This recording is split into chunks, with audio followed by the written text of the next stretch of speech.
Hey, what's up, listener? You made it to the 150th episode of the Jock and Nerd Podcast.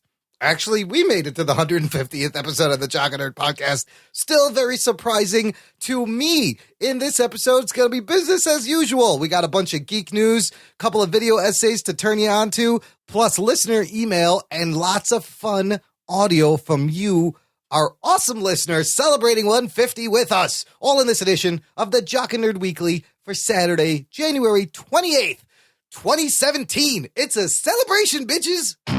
Check one. All right. This is ruling fans out there. Let's give it up. We jockin', we nerdin'. We funny, disturbing. We jockin', we nerdin'. We spoiler alert. Oh yeah. We jockin', we nerdin'. We funny, disturbing. Oh yeah. We jockin', we nerdin'. We spoiler alert.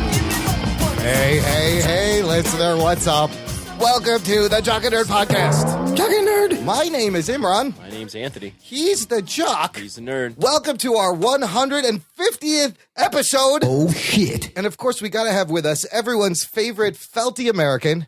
You know him, you love him. It's a man who will never acknowledge the hand up his slack hole, Rugberto Bambino, but we call him Rug Boy. What's up, Rugs? Good earth to you. What's up, dudes? How's it going? And good earth to you both, motherfuckers. 150. You were so excited you started talking over the intro music. Oh, hell yeah. Like I couldn't right wait. away. Come on. And you didn't even fade it out, you asshole. It auto fades out. I have no control over the fade out, listener. Ignore the man behind the curtain. Look, welcome. Thanks for checking us out. If this is your first show, you saw 150. If this is your first show, then you don't know why the fuck you just referred to that third guy with the funny voice as a felty American. But things will become clear, Rugs, won't they? We're gonna have a lot of explaining to do to some listeners. This is a fun show. Rugs, by the way, how is everything over there in Felty Land? It's good. Okay, that's good. I mean, listen, we got a felty for president, pretty much. That's a good point. Oh, shit. So, one of his own is He's a puppet for Russia, right? President Puppet. Absolutely. Look, He would like you to know that there were more people at his inauguration than there were at Obama's. But if you do a side-by-side photo comparison, you could easily alternate facts, people. see that. Alternate facts. Look, if you are a first-time listener, this is a show where you could get away from all the fucking insanity that's been going on in the past 7 days. Donnie has been in the job for 7 days, every day, crazier than the last. Oh, shit. This can't possibly be sustained for 4 years. If it is, I will lose my mind. Anyways. I'm thoroughly entertained. So. It is entertaining, but there's no way if this is what we have to put up with every day for 4 years. Oh boy, this show is needed more than ever. Why? Because this is our Geek Digest weekly Jock and Nerd podcast where we sit down and geek out about things we like. And what do we like, Anthony? Titties. We like titties and comic books. Yeah, I'm with Anthony on Oh, this. shit. He's the jock, of course, so he's got to have that. Jocktastic. Who cares? A jock said that. Okay, so there's two things we like. Number one being titties. Number two being comic book stuff in the movies, on TV, in pop culture. And we love having you guys join us every week. Now, as this is 150, we're going to have a little fun. This episode, we got a bunch of news because we didn't do news last week. We did our little what the fuck happened to RIPD with the Matt Delhauer. Lots of fun. We got a couple of video essays, Anthony, you pulled up that were really good. I want to shout those out and talk about them. Sometimes I post in the community. Sometimes you actually contribute to the show. Yeah, Thank you very much. Bro, do you even podcast? And then we have audio clips from some listeners about our 150 show. Solicited. Look, I solicited. If you've been listening to the show, I was like, send in some clips.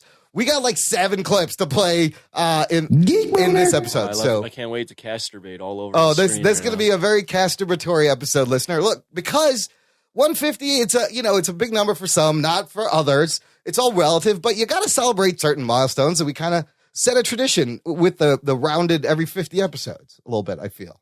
Yeah. I think 50 is good. It's a good number. It's a good number to stop and reassess and have a good time. So, like, for example, check out episode 50, where I was way too ambitious and did like an NPR-style show about Chicago's longest-running comic book store, Variety Comics, shutting down after 41 years. It's a great show. I will never do that again. Don't do that shit. Holy shit, is that a lot of work. Run. It was a lot of work. If I had a month If I have a month's prep time, maybe. And then 100 was just this summer. We were talking about Civil War, remember? Oh, yeah. Yeah, I do remember that. And then the special shit we did, we played some Rug Boy clips and reminisced. And now we're already at 150. So for this one, we're going to play audio clips that were said by us. We're going to start right now with the first one from our buddy, David Malofsky. Hi, guys. It's David Malofsky from A Place to Hang Your Cape here. I just wanted to say congratulations on 150 fucking episodes. That's amazing. Now, as regular listeners know, Imran is always encouraging his guests to create their own podcasts. And I'm very pleased to announce that myself and Scott Meridew have taken this to heart. And along with fellow A Place to Hang Your Cape writer Mark Russell, we'll be creating and debuting Podcapers later on in 2017. Shocking nerd! Shocking nerd! That's awesome. There we go. Look, we are inspiring people. We are spreading the geekery. Malofsky, I don't know the third guy, but Malofsky and Meridew will be a good. Oh, Scott Meridew, who's been on the show, he has great opinions and a great, crazy British voice. Yeah, it's I love it. Great ass. Had a great ass. So Podcapers, I like it. All right. So we're birthing little pod babies. I love it. All right, guys, we got a lot of news to get to. Let's get it going. The Jock and Nerd Podcast. Pushing out the pod, baby. If you guys want to interact with the show before we begin, I just want to mention, visit jockandnerd.com/contact, and you will find our Twitter account, our Facebook page, our Facebook group, which is a lot of fun. You can join. It's open to everyone. There's a little chat box there. You can send us an audio message. Interact with us. We'd love to hear from you, and you're going to hear we're going to share some email at the end of the show. Let's start with the DC Extended Universe. It's a big phallic symbol is what it is. It's extended. DC Extended's penis. It's like the alien head. Is that what H.R. Geiger designed it as a big phallus? It's a big phallic That's right. drawing, yeah. Alien penises. I love it. Dick with teeth. The head is supposed to be a penis. It's a dick with teeth. And there's a penises all over it. Oh, do you need me to talk Get closer to the mic? Okay, I like you all silky smooth Speaking of penises, in my ear. Speaking of the microphone is a penis. yes. Okay. I will get real close then. So we've this Shazam movie, people. There's all this stuff about Shazam, Black Adam, The Rock apparently had a big meeting at DC Entertainment a couple weeks ago. And why? It's because New Line is developing a solo Black Adam movie for him before Shazam. Oh, shit. Sounding like these two movies are going to be separate, and Black Adam may not be even in the Shazam movie. Like, all this is a little confusing. Because, first of all, not a lot of people know Shazam. This makes sense. This doesn't make sense. Black Adam is usually Shazam's antagonist. You know, Shazam's the bad guy. So, well, what makes sense is you got a movie about Shazam, you introduce the bad guy Black Adam in the movie. Now, because of The Rock, they're pulling him out. They're going to make a Black Adam movie first. Really? First? Yes. Okay. And then I think they're going to have a Shazam movie. And then they said the two may meet down the line. Why? So I don't understand a Black Adam movie on its own. I don't know. Wouldn't The Rock rather be Shazam? Yeah, I could see him actually being Shazam. I thought originally he wanted to be Shazam, but I actually was kind of intrigued by him being a villain. Like I wanted to see that. Okay, so that's interesting because now with Suicide Squad, DC has kind of started their. We like making these villains the main person in the movie, having these villain-centric movies. This could be a trend of that, but overall, so and it says here's what gets really interesting. Someone notes on Twitter that it's possible we'll meet Black Adam for the first time in Aquaman next year. If that's the case, the movie's probably the priority for the studio. It would make sense for the mythology to be built there before we're introduced to Billy Batson and company. So in Aquaman, they introduce Black Adam. Then they give Black Adam a movie that leads into Shazam, and then Shazam becomes a thing. I don't know. I think The Rock is just like overshadowing the star power. It's The Rock. And they're like, just do it. Give him whatever he wants. It's The Rock. It's The Rock. The Rock is hot right now. I mean, I he's still been don't know hot for a why while. he would want to be a villain over the hero and take a risk and do a villain movie. Well, wouldn't you rather play the Joker than Batman, honestly? If you want a role to dig into but sometimes. Why would you want a solo movie, though? That's so stupid. Like, you don't even have your main bad guy. will anyone go to see a Black Adam movie? Good guy. Well, that's the thing. I think they're banking on people will go to see whatever The Rock's in. It doesn't matter. They will. That never happens because he made movies that no one went to, like Hercules. San Did you Andreas. see that? Well, Yeah. that was before Fast 5 was when he really started getting hot. When he did Fast 5, that's when everyone was like, "Oh shit, The Rock." He starts to become a But he household was in name. Hercules afterwards. Was he? Yeah. Oh, fuck that. So speaking of shitty No Rock one saw movies, it. That's why no one knows when it that's came out. right. Like so, San Andreas Rock movie directed by Brad Payton. Not a great movie, right? I haven't seen it. Looks like shit. Brad Payton is also rumored to be directing the Black Adam movie with The Rock. So this whole thing could be a hot mess. Well, they got The Rock trying to revive Baywatch. Yes, they got that. They're like putting him in all these franchises. Yeah. Yeah, I mean, look, they don't know what they're doing when it comes to comic book movies. Hollywood, they really got their heads up their ass, especially Warner Brothers. Especially DC Warner Brothers, which leads us to our next bit of news. Rumors about who is going to play Green Lantern, Hal Jordan Green Lantern, in this Green Lantern Corps. And apparently there's a short list of 6 or 7 actors. These names are kind of ridiculous. So they are still considering Ryan Reynolds. Oh, shit. Let's stop before you even get into the other names. Yes. No, do What not the do fuck? that because Why would you do this? well, Ryan Reynolds is hot right now because of Deadpool for sure, but you do not want to associate with that Green Lantern movie in any way possible. Okay, yes, you want to erase the memory You of want to that. erase that. Ryan Reynolds is hot only right now. Now, don't forget, the last 2 What the Fuck Happens we did. Both shitty Ryan Reynolds comic book movies. Oh, shit. So he's Yeah. it's just because of Deadpool that He got for very sure. lucky with Deadpool, and he Yes. shouldn't fucking rock the boat yes. at all. Absolutely. And there's no I mean this would be stupid. So, I don't know why they're even considering Reynolds. First of all, It clearly doesn't suit him. no, It they doesn't- don't know what they're doing. It does right. Well, they're considering Ryan Reynolds because they're trying to make some money. They want the hottest actors in these roles. So the other names Yeah. on the list here, we have Tom Cruise. No. Joel McHale. I don't know who that is. He's the guy from Community. He was on Talk Soup. He's way too goofy. No. Bradley Cooper. Okay. Maybe, yeah. I'd like Bradley. He's voicing Rocket, but like you said on the Facebook group, it's just his voice. That's There's just no his reason voice. he could do Yeah. both. Yeah, that's a viable one. I like that. Bradley one. Cooper. Finally, I'm warming up to something. Jake Gyllenhaal. What do you think of No. Jake? No. I'm kind of okay with Jake Gyllenhaal. Army. Army Hammer. And then He's a good actor, but not for this. and I was saving the next Oh, one, okay. Army Hammer, because to me, I think that's your best bet. I like the Army Hammer pick. Army Hammer still is looking for that role that gets him like on that next level. Well, but look at all the DC cast of heroes aside from your Ben Affleck. It's all these guys that are waiting for the thing to get them to the next level a little bit. Army Hammer is right there with your Gal Gadot, your Jason Momoa, your Ezra Miller. He had that weird movie with the Indians and stuff, right? He was Tonto or Lone Ranger in Tonto. He was Lone Ranger. He was they were trying to make that his franchise, and it didn't work. That didn't really work. He also was in the Social Network playing the twins, Twice, the one guy playing the twins, which was amazing. But I really liked the pick of Army Hammer. And then there was one more name being thrown around, and that is Cyclops, James Marsden. Yeah, that's a good one too. Because of the popularity, he's really great on Westworld, playing I like that. ever since in the article says ever since Westworld.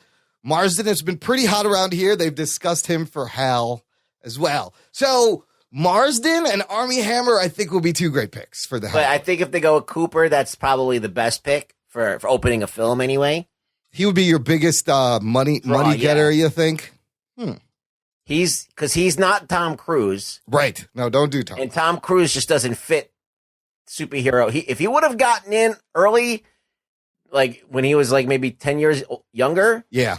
then okay, let's talk about Tom Cruise. But he was fucking around with Iron Man and never committed to it or whatever, got kicked out of it. I don't remember what the deal was with him, but he was supposed to be Tony Stark. Can you imagine that alternate universe somewhere where, You know who I want? yeah, Ryan Gosling. Gosling is Hal Jordan. Oh, shit. Huh. He's also very hot right now. He's been hot. He's I been think hot. that Gosling is more edgy than Hal Jordan. So I would go with like a Marsden or Army Hammer that are a little bit more square. the only reason I suggest, Yes. Gosling, he's hot, fit literally and on the in the box office. No, he's great. but he's not had, and he's a great actor. He's not had his superhero film yet. He's not had his franchise. Right.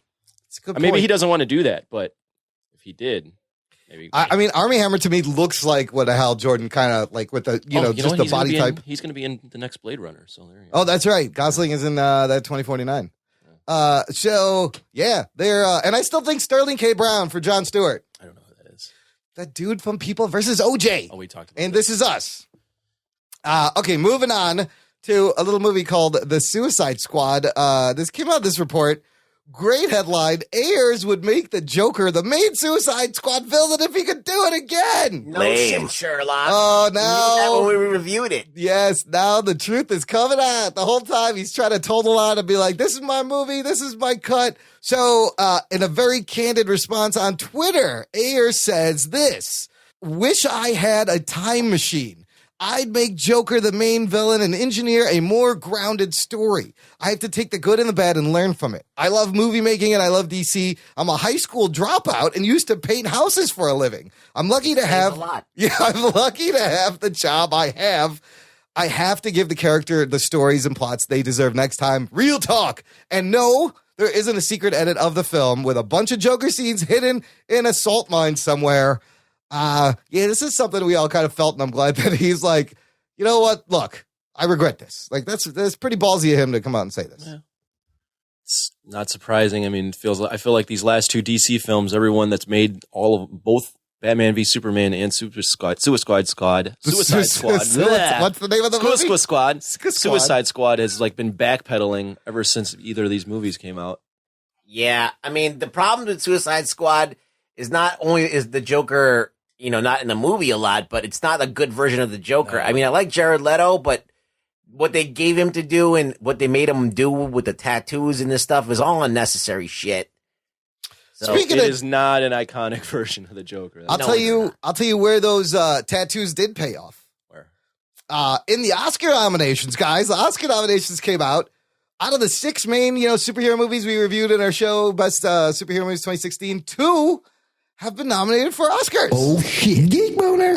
For whatever it's worth. This is a show we have had an Oscar winner on the show, Sean Christensen. He's an Oscar winner. So whether you think they're relevant or not, it's a thing. So Suicide Squad gets nominated for makeup and hairstyling, which is weird because, look, maybe the Joker being the highlight of the makeup and the fucking Enchantress being the low light, like the same movie where you have the Enchantress gets a fucking nomination for hair and makeup. I think they're doing the makeup for Killer Croc. Killer Croc also was very good. I don't think any of the other are worth any sort of makeup nomination. You don't think this is because of the Joker's design? No. Well, or Harley Quinn, maybe. Not. Or Harley Quinn. But that's not revolutionary No, makeup. it's No, not. it's not, but it's the most copied, most, right. I've seen cosplay like that. Yes. So the 3 movies nominated for Best Makeup and Hairstyling, a movie called A Man Called Ove. It's a foreign film. Star Trek Beyond, Suicide Squad. Fellas, do we think Suicide Squad takes home this Oscar? I haven't seen the other 2 movies to comment. I think Star Trek's got better makeup. Star Trek Beyond had some crazy looking fucking aliens. They were pretty cool. Yeah. Idris Elba was was a I'm crazy surprised alien. that Star Wars isn't involved in this. That's true also, because there was a lot of more like prosthetic stuff, but maybe that's it's more visual effects, which brings us to the next movie nominated superhero movie for an Oscar, Doctor Strange in visual effects. Geek Boner. It's going up against Deepwater Horizon, The Jungle Book, Kubo and the Two Strings, and Rogue One. A Star Wars story. Does Doctor Strange go take this Oscar? I think Jungle Book wins it. Jungle Book is entirely green screen with a Right. kid who's acting to nothing, and apparently it's a fucking incredible. Yeah, I still haven't seen it, but everything I heard is that it's just, I saw a little bit of it, but and it's all right. Ruggs, what do you think? Who wins this Oscar for best visual? I don't know. I effects? really think that Kubo is really good. Doctor Strange was interesting. They had some interesting stuff. Rogue One was very grounded. I liked, and I think that Gareth. I can't remember if it's Edwards or Gareth Edwards. You can never remember the poor guy's it's name. Evans or Edwards. Edwards. Evans. Gareth. 'Cause there's another one. I get them confused. All right, so Gareth Edwards should get a nod here because the scale and the way it was handled was different. It was way more like we've seen Star Wars done 1,000 times, and the effects, all the new Lucas effects, and we saw J.J. Abrams take on it, and I think that he did it in a much more grounded way, and I think should be acknowledged. Fair enough. I mean, you got Disney going up against ILM, so those are two big visual effects fucking dudes there battling it out. Absolutely. Okay, last thing in DCEU news, this fucking Flash movie is it's cursed. 3 words a movie never wants to hear when it's trying to get made. Flash script to get a page 1 rewrite. Oh, shit. Which the 3 words? Page 1 rewrite? Page 1 rewrite. You read about 8 words there. Plus 3 plus 5. Yeah. So look, we've already discussed how this thing has gone through 3 different creative directors. Like, I forget who initially had this. They dropped out for Seth Graham-Smith. He drops out for Rick Famuyiwa, who directed Drope. Famuyiwa drops out. They can't hold on to a director. Warner Brothers Pictures has hired Joby Harold to do a page 1 rewrite, according to Variety. The film is previously scheduled for 2018 release. I don't think it's going to make it. What's going on here, guys? Why can't they get the Flash right? How hard is this? Because they have a TV show out that's getting it mostly right, and they have to distinguish themselves from that TV show somehow, but still get it right. And that's hard. Why you should have just been Wally West Flash and kept it separate. There is a kind of a thing where the TV show already covered a lot of this shit, Right.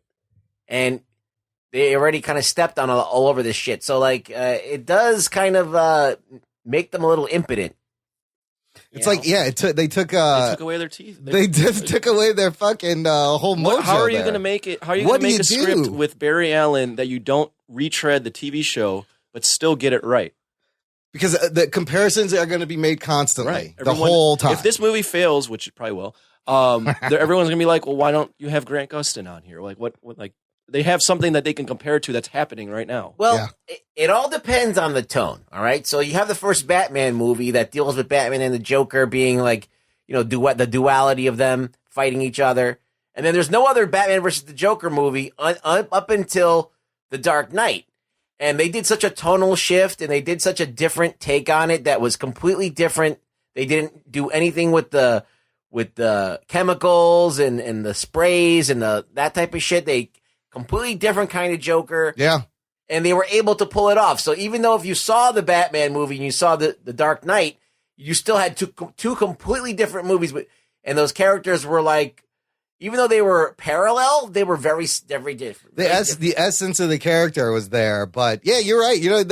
Dark Knight should have got more heat for completely changing the Joker's origin, but it didn't matter. They pulled it off so masterfully. It's so well acted. When we get to that video, yes, there's a reason why. Because it's but Jesus, look, the tone has been set by these fucking shitty movies already, right? So it's because the problem is the Flash is their Spider-Man. It kind of needs to be lighthearted. It needs to have a lot of heart, and you need to connect with Barry Allen as kind of like a tragic, self-deprecating figure for you to connect with this role. That's weird because Barry Allen. That's Wally West, actually. Wally West is more Peter Parker than Barry Allen. Okay. Barry Allen is like the aw shucks, goofy sort of cop, like blonde-haired cop. Always late, and like just kind of like he's almost like a square. That's actually Barry Allen. Wally West is the goofy. That's everyone gets confused because they watch the Flash TV show and they have Grant Gustin acting like Peter Parker. Yeah, when that's not really that's Barry also Allen. very confusing. Wow. Barry Okay, Allen's so square. I get why this could be a little tricky to write the Flash script movie, but this is like a major one for their the movies they want to go out, and the fact that no director, they're rewriting the whole thing, is not bear well for this fucking movie. So Flash fans, you're gonna be waiting. All right, let's play another clip. Hey guys, what's up? It's Daniel from Geek Street Podcast. Big congratulations to you guys for reaching 150 episodes. I didn't think it could be done, and I only jumped on at like episode 60. I mean, who would have thought you guys would make it this long with Imran's annoying-ass voice? So, Wait a minute. Congrats. I don't know what he's talking about. Very, very happy for you guys, and I can't thank you guys enough for inspiring me to make an even shittier podcast than your guys's. Speaking of our shitty podcast, check out Geek Street Pod. We're on iTunes, Stitcher, and all the other third-party apps. You can follow us on Twitter and Instagram at Geek Street Pod. Again, guys, congrats. Keep up the great work. Talking nerd. We still gotta Calm get down. that You're too excited. Slow your roll, Daniel. Keep that enthusiasm. Yeah. Save some of it for your show. Look, another guy we inspired, though, to start a show. And sperm's still good. The thing is, we set the bar so low. It's still swimming. It still works. Hey! Thank you, Daniel, for that audio clip. We got to get him on the show still to promote the Geek Street podcast, him and his buddy, Joe. Wait, there's two guys? There's two guys on the show. I thought it was Nosker just doing his own thing. Clearly, I guess that makes sense. He would need to talk to somebody. Yeah, they're awesome. So thanks for that clip. Let's move on to some MCU news. This trailer's been out for a while. We just haven't had MCU. Oh, sorry, Fox/Marvel. Yeah. It's Marvel Properties news, not MCU. The fucking final Logan trailer. Geek Boner. Holy shit, dropped. This movie's coming out March 3rd. There was a regular one and a red band one. I've watched the red band one over and over and over again. Wow, this could be a huge movie for the X-Men universe. What'd you guys think? Who wants to start? It's definitely different. At least in tone. We don't know until we actually see the movie, but Yeah, Professor X is cursing and shit. Yeah, Professor X is cursing. Logan's cursing. Fucking Daphne Keane is X-23. How badass is this little girl? she's nailing it in the trailers. I fucking love it already. Like you get the desperation and how fucking crazy she is. Yeah, I'm digging the vibe. I'm digging that it's like this weird family sort of relationship going on. You know, Like it's set. setting. It's set 5 years after Days of Future Past. I read that this might be an alternate universe. Did you see that? Well, 5 days? no, I mean, 5 years. 5 years. Sorry. So in 5 years from the epilogue of Days of Future Past, all the mutants have been eradicated. Like, I wonder what happened. But did you see that? What I was talking about? Who said that? I forget. Because Hugh Jackman said one thing, and then James Mangold. I think James Mangold said. Mangold said this is very much part of the X-Men universe and Oh, continuity. okay. Yeah, one of them said like this might be an alternate. Jackman kind of said that, and then Mangold's like, he doesn't know what he's talking about. Well, he didn't say. He's like, no, this is part of the universe. He said, to clarify, he goes, this takes place 5 years after Days of Future Past epilogue. It's in that timeline. Yeah. So Aged a lot in 5 years. yeah, that's the thing. Like he got that all the mutants were fucking wiped out in 5 years. And what's up with the comic book? I think the inclusion of this comic book is kind of cool for a number of reasons. Joe Quesada did the cover, and this artist, I think it's Dan Panosian, did the inside, who's an X-Men artist. So they commissioned him. These are made for the movie. They're not existing X-Men comic books. They couldn't use X-Men comic books because of rights, obviously. Marvel's like, no, fuck you. You want to use X-Men comic books? Make your own. So in the one shot, you see him holding the cover with Sauron, and that's done by Joe Quesada. And Dan Panosian's worked on Uncanny X-Men, X-Force, X-Factor, Ultimate X-Men. It's kind of cool, but so in 5 years, all the mutants have died, and they've become like a mythology of where people are making comic books. Because he even goes, this is kind of accurate. A lot, more people died than this. He's like, some of it's true. Mm-hmm. That's very interesting. What do you guys think of that whole? I don't know. I think I would have gone like 15 years into the future at least. 5 seems too short, but whatever. Right? I think it's just a nice little. They're never ever going to throw in the yellow and blue costume, so they just wanted to put it on screen again. Do you think he'll wear that in the movie?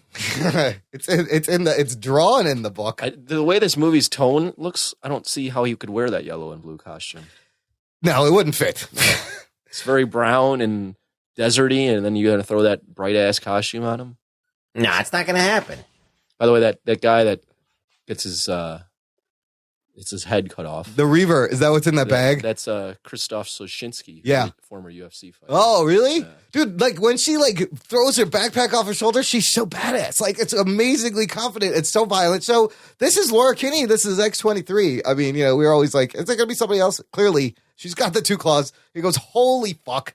Wow, though. This looks like a great, dark movie. You guys want to hear? They've screened the first 40 minutes. You want to hear what the opening sequence is? Do we want to spoil that? I don't want to know about it. You don't want to know, Rex? Don't do it.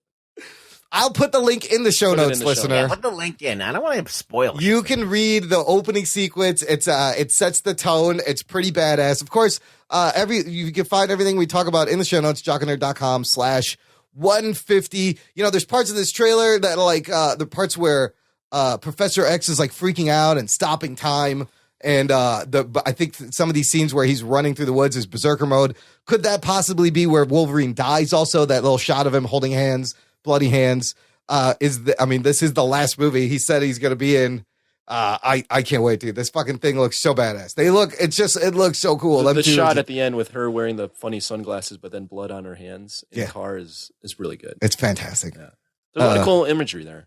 You know, I'm confident in this because it's James Mangold, right? Yes. And he did the Wolverine, and up until the end when the Wolverine got really comic booky, it was really like different, like very noir, Japanese noir sort of feel, and it was different than anything I'd seen in terms of superhero films. And I feel like it was really good up until that climax scene where they're fighting giant silver samurai. It was like it felt like almost a real movie, just happened to have superheroes. So, and that may have been the thing where the studio interference again. They're like, okay, comic book this up at the end, you bastard, and he caves. Now this seems like something he wants to make from beginning to end.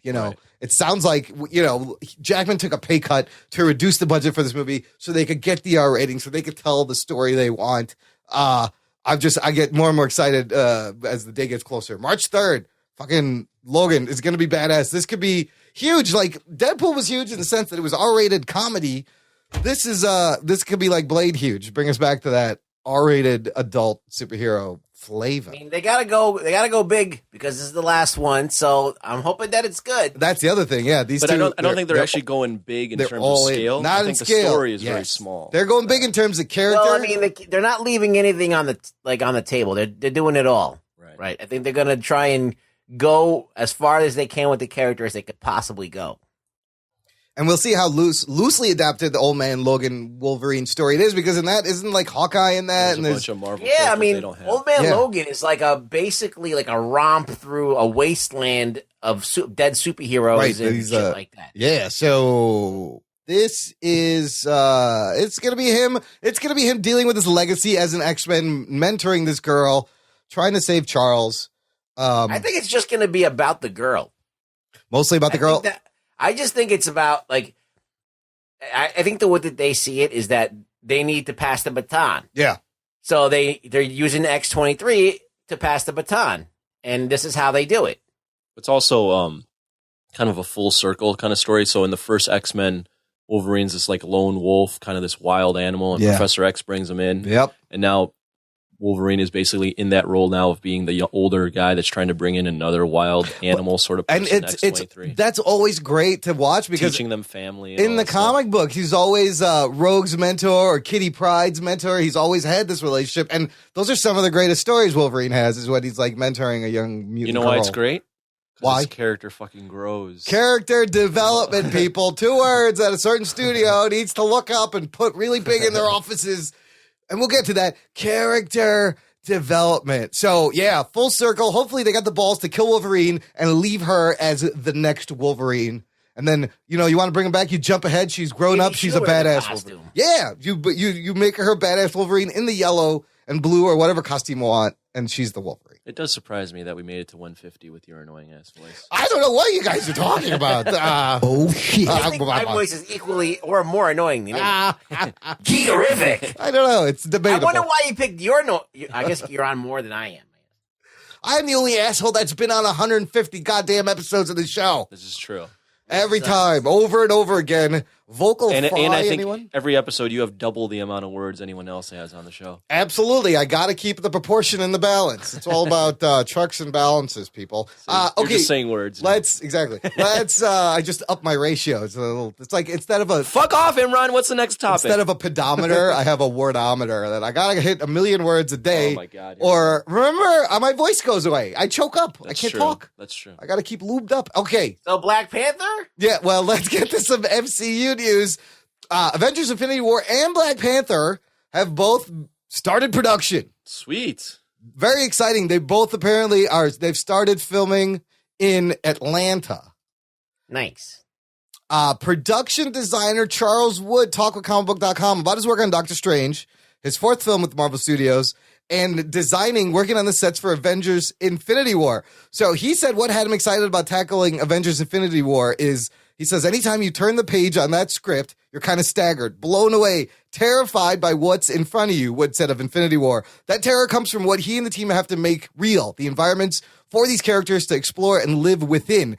And those environments will be expanding far beyond Earth, Wood revealed. I think rather like Doctor Strange, you'll find this film, it's not regurgitative, yeah? What I'm trying to say is there are many, many, many new worlds to see in this film.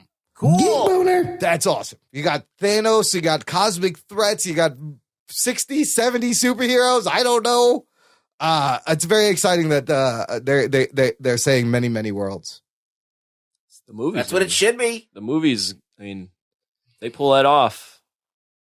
Fanboys and Marvel, everyone that loved the comics will just cream themselves over and over. Oh my God, this could be so huge. So the fact Bring that Jergens with you. bring a lot of Kleenex, and the fact that they're in production means we might see some shit this summer at San Diego or at D23. That's very possible. Yeah. You know, they're already going to have things. Also, here's some more info about Infinity War.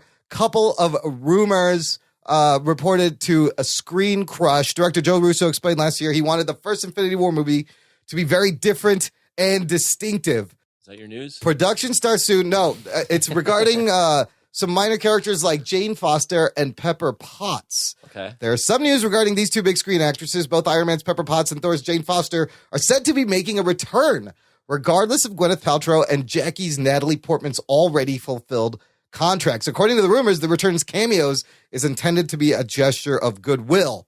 There will be no renegotiation of their contracts. Paltrow did say she'd be open to more Pepper. She's acknowledged it to be a great franchise. So that part's interesting. Like, if you have to, it's in the contract where you're like, look, you got to give us a cameo for free out of goodwill. No. At It's some not in the point. contract. It's just out of goodwill. That's On their own part. They're like, Right. look, I'll do this regardless of. You totally okay. misread that. I did, even though I read it word for word. Lady Death rumors are circulating. In the past, they thought Hela, the Asgardian ruler from Thor, was going to be the baddie. She was speculated to be Thanos' Eye of Affection, but this new rumor has Eva Green in final talks to be playing Lady Death.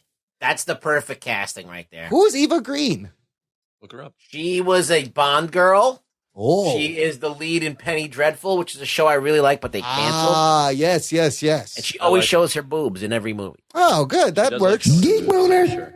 She's been in Casino Royale and Miss Peregrine's Peculiar Children, 300 Rise of the Yeah, Empire. She's got the look of death. Yeah. Yes, she's very, very like evil looking, or kind of like Nefarious, like a dark. vampire.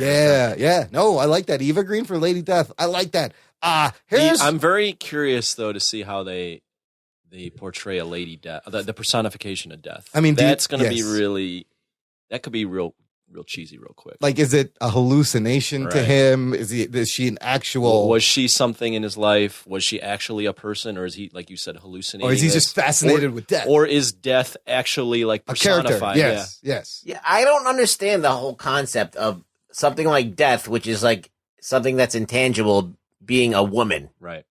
It's Well, weird. but the same thing in the DC Vertigo universe. Death is a young punk goth teenage girl in the Sandman. So the character of death exists both in Marvel and DC, and it just exists in mythology. Like, people personify death always. I think it's interesting to make her a woman. I love DC's She death. was a woman. She was a woman in the Thanos origin story. Yeah. In Marvel, that always. Yeah, it's in the comics. She's a person, but Yeah, I never she's a liked person. that idea. I always like. Yeah. I was like, nah, I don't like that. Yeah, I didn't really like. They portrayed it. I remember in the Thanos book as like he was the only one that could see her. Like, he was hallucinating. and Right, shit. Like, He right. was so fucked up. Yeah. Yeah. So He's we'll just see. obsessed with the personification of death. This is where it gets interesting. It was recently announced that Peter Dinklage has been in talks for Avengers Infinity War. Now comes the role he's rumored to be in. Casting is underway for Eitri, the creator of the Infinity Gauntlet.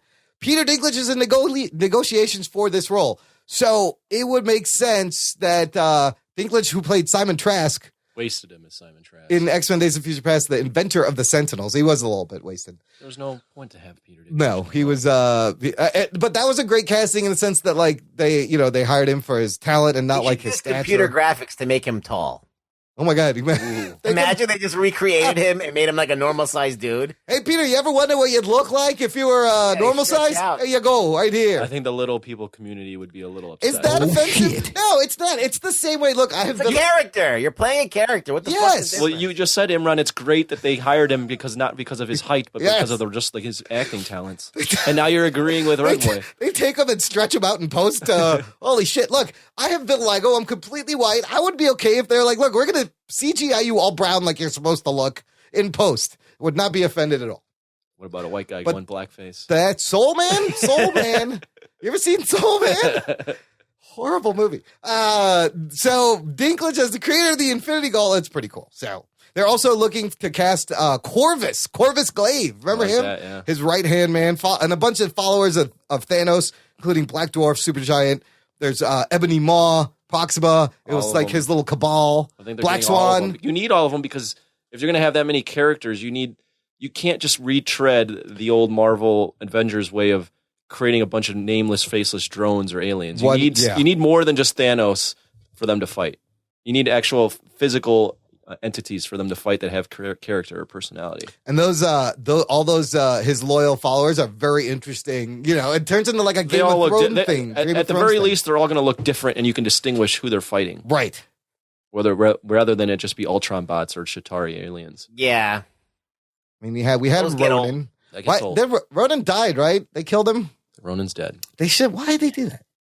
Ronan, that's stupid. Yeah. That Well, is that's dumb. Marvel. They like to kill their villains. But they don't kill anybody else. So in Black Panther news, they have put out an official synopsis. Sweet. We got a new logo. The logo is Let's read the logo. Click on it. You saw? Did you see the logo? I don't ever read the show notes. So the top is the original shiny logo, but in the back of the I don't like chair is more of a grungy logo. It's like the director's chair. So I don't know. There's two different logos. It's weird. I don't know if this is the new logo, the grunge one.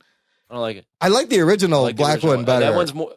Black Panther for me is very regal. This And is that's way what more that- regal. yeah. This turns it into some like everything else. Like it's the cool grungy scruffy fucking. That turns text. it into a Netflix TV show. A little bit. That should be the Defenders, Well, right? You see that, Brooks? Right? Still better than Marvel's Most Wanted. Yeah. Oh, that was the Jesus worst Christ. logo ever. Lame. The tweet indicates Black Panther and Avengers: Infinity War are filming simultaneously in Atlanta. Here's the official synopsis: Black Panther follows T'Challa, who, after the events of Captain America: Civil War, returns home to the isolated, technologically advanced African nation of Wakanda to take his place as king. However, when an old enemy reappears on the radar, T'Challa's mettle as king and Black Panther is tested when he is drawn into a conflict that puts the entire fate of Wakanda and the world at risk. Okay. Geek boner. You know, synopsises don't tell us much, but this is telling us a little bit of interesting things. I don't like the world at risk part. See, there's that. So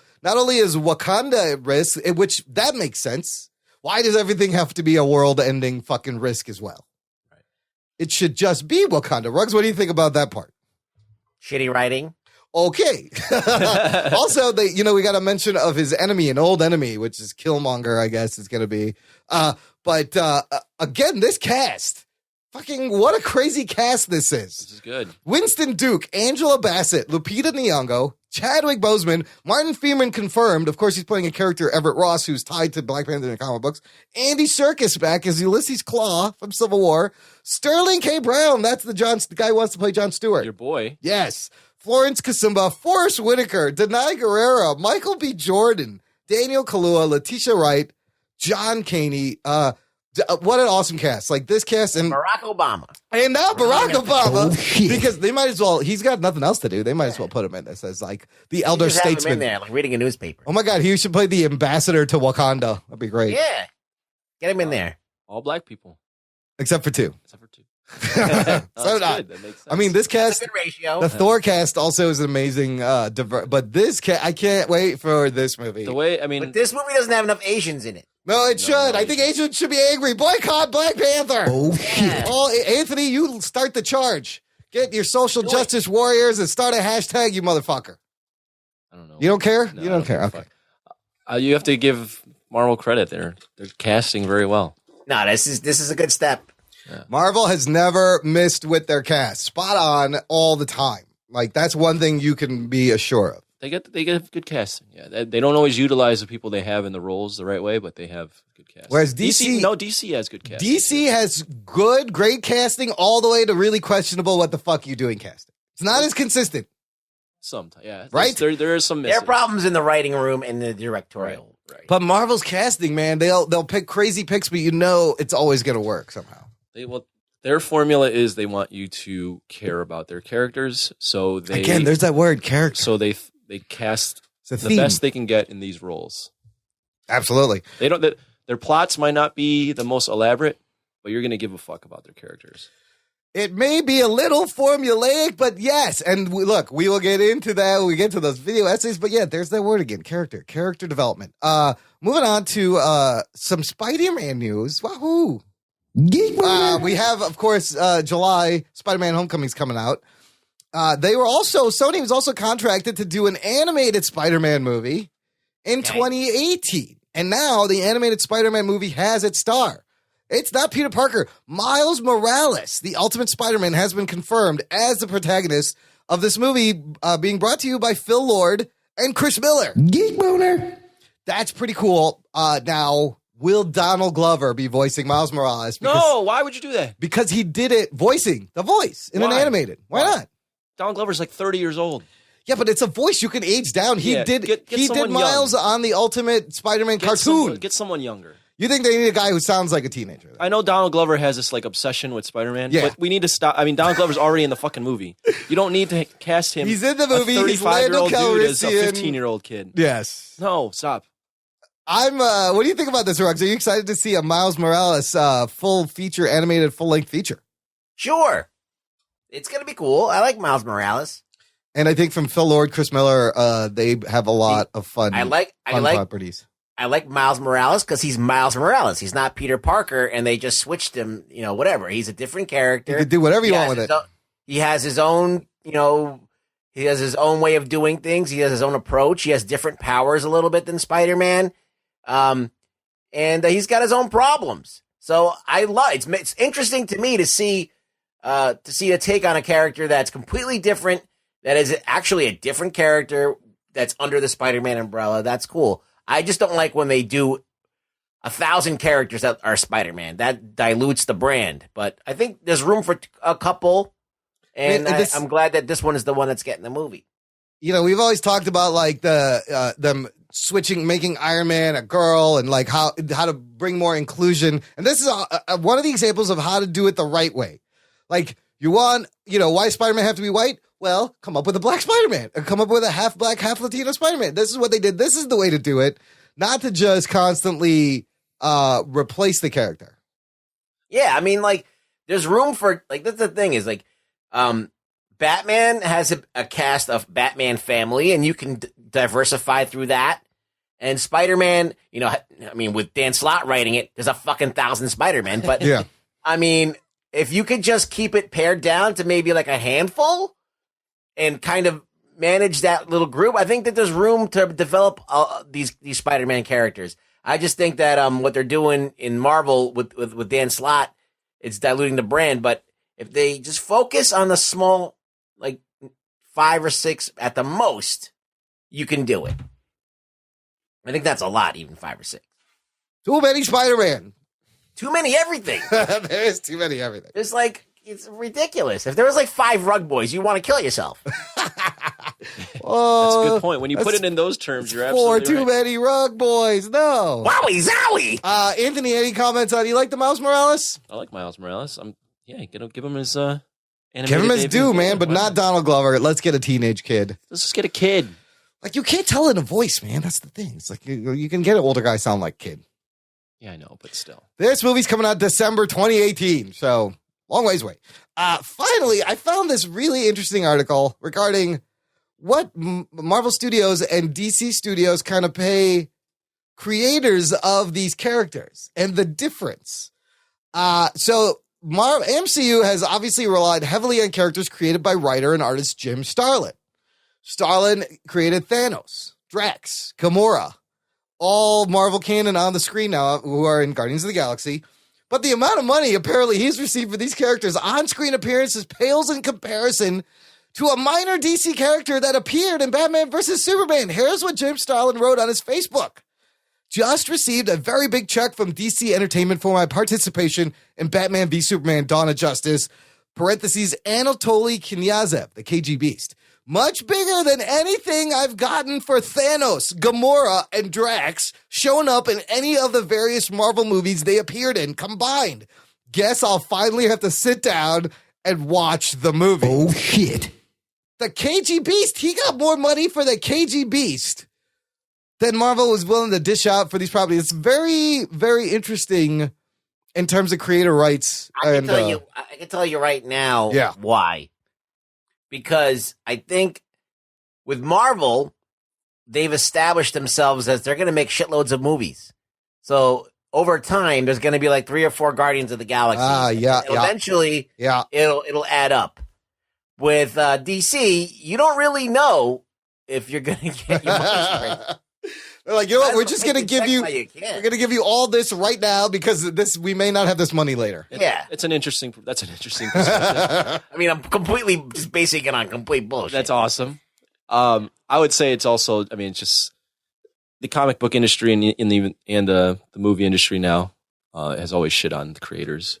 I mean, old creators. They're just the shit end of the stick. It's because all these old creators, they made these things and they just made them. They didn't think about that this thing was going to last 50, 60, 70 years and that they could make money off of this thing. Yeah. They weren't thinking like that. No, their contracts didn't reflect that. That never got reflected. There's a lot of work for hire, a lot of just, they sold everything. I mean, we're just now. I mean, Marvel could they at the kindness of their heart give Jim Starlin a check? Sure. But at the end of the day, they're going to be like, yeah, he made this 50, 60 years ago, but this has nothing to do with how this movie is going to be successful. That's a good argument. And they're not, I mean, Marvel Studio, we've heard a ton of stuff other than Robert Downey Jr., how badly they pay their actors in comparison. Yeah. So why would they give the fucking creator any money? They don't. That's not how they work. No.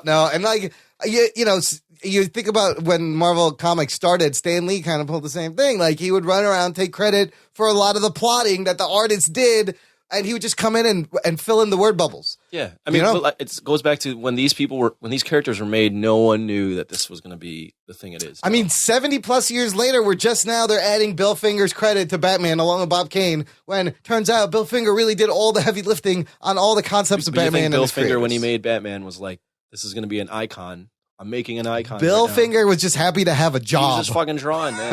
He was the writer. Or he was the artist too. He was just happy to be working in comic books. He's like, whatever, Bob, you do what you want. For hire, man. Yeah. That's the fucking demon. It is. It's still so. I mean, it sucks, but it sucks. But like, just the comparison. I like Rug Boy's theory though. That's probably what that makes you feel better, right? Yes. Yeah. All right. Hey, it's time for another clip from our listeners. Congratulations on 150 episodes of goodness from Whiskey TK and the rest of your boys over at Insert Coin to Continue. And for answering my question, what the fuck did happen to RIPD? How could a movie with Jeff Bridges be so fucking awful? Anyways, congratulations, Scan. Don't forget, you're always welcome to come over to insertcointocontinue.ca if you want some of the goodness that we've been cooking up. They play our promo a lot. And we played their promo. Canadians. That guy sounded like he was stuck inside Tron the game. He sounded like Jeff Bridges. He sounded like Jeff Bridges from Tron. Thanks to Insert Coin for that clip. And if you check out our last episode, you can find out what the fuck happened to RIPD. We play them a lot, huh? Yeah, we play their promo. They play our promo. Nice. So thanks, guys, for doing the promo swap. And, he does have a point on paper. A movie with like Jeff Bridges, Kevin Bacon, Mary Stewart, her name? Ryan Reynolds. You're like, yeah, that could be good. No. Sucks. It's Ryan Reynolds, man. Not funny. It's Ryan Reynolds. No, exactly. It's not just Ryan Reynolds. All right, we got a couple more things in movie news to discuss before we get to some television news. Power Rangers. This Power Rangers reboot. Anthony, this is, I'm going to rely on you. This is more your generation. All right. They got a trailer out. Yeah. The second trailer for this movie that comes out 2017. I saw the here's my thing. I was a little bit old for the Power Rangers. I still watched it with, let me see, as trailer, fresh eyes. It does nothing for me. Sure. Sorry. Sure. I can't, I mean, it looks like you guys talk about things and they do nothing for me. Exactly, right? Ruggs, what'd you think of the trailer? Well, I did watch the Power Rangers when it first came on because it was like an Ultraman, Voltron, kaiju thing. And I was like, oh, let me check it out. And I like Japanese shit. And I thought it was fun for like a little kid show, but I also thought it was kind of annoying because it reminded me a lot of Voltron. Yeah. So I've seen various amounts of Power Rangers. I've seen the old movie with that looks like the guy who played Apocalypse. Oh yeah, Ooze, Dr. Ivan Ooze. Ivan Ooze, yes. Yeah. And I seen that movie, and that was a uniquely bad movie. So this movie looks like it's got more production value than any Power Ranger movie or any kind of Power Rangers related thing it has ever gotten. So on that note, it's kind of okay. The thing that bothers me the most, I would say, is the unevenness of the tone and the fact that Rita Repulsa doesn't really look or act like she's supposed to. And the last thing I don't like is the giant robot. I feel like the Megazord is very generic looking. Doesn't look cool. Like, the thing I love about Voltron, which is the predecessor to everything like this, like, combining robots that fight monsters, is that Voltron is distinct in how it forms, and you could actually, that the lions are part of his arms, and they fold and they turn into the feet. Right. And this new thing, it looks like that the designs of these monsters completely disappear. Yeah. And then this new thing forms. And they just become made of anything. The best part of Voltron is what he always said, and I'll form the head. That was my favorite part. So I feel like that, and this is an epidemic, especially with these Michael Bay Transformers. Like, they overcomplicate the simple thing of something transforming to a point where it's unrecognizable as what it was. And I don't like that. I like that you could still see Optimus Prime. You could still see wheels and shit. And you need to see like the windshield and the windshield wipers and parts of the truck. And, that's what made it cool. You got your Bryan Cranston playing, what's his name? Zordon. Zordon. But he's playing it like, those things you buy at gift shops where you put your hand through the pins and it kind of pushes them forward. They did that in Superman. That's they stole it from Superman. So also, this is the movie, let's not forget, I get a Chronicle vibe out of this, but wasn't this where Max Landis got fired and then he like badmouthed them and said, yeah, they fired me and just remade Chronicle is what happened. Yeah. So Anthony, when you were growing up, first of all, Power Rangers, what did you like about the Power Rangers?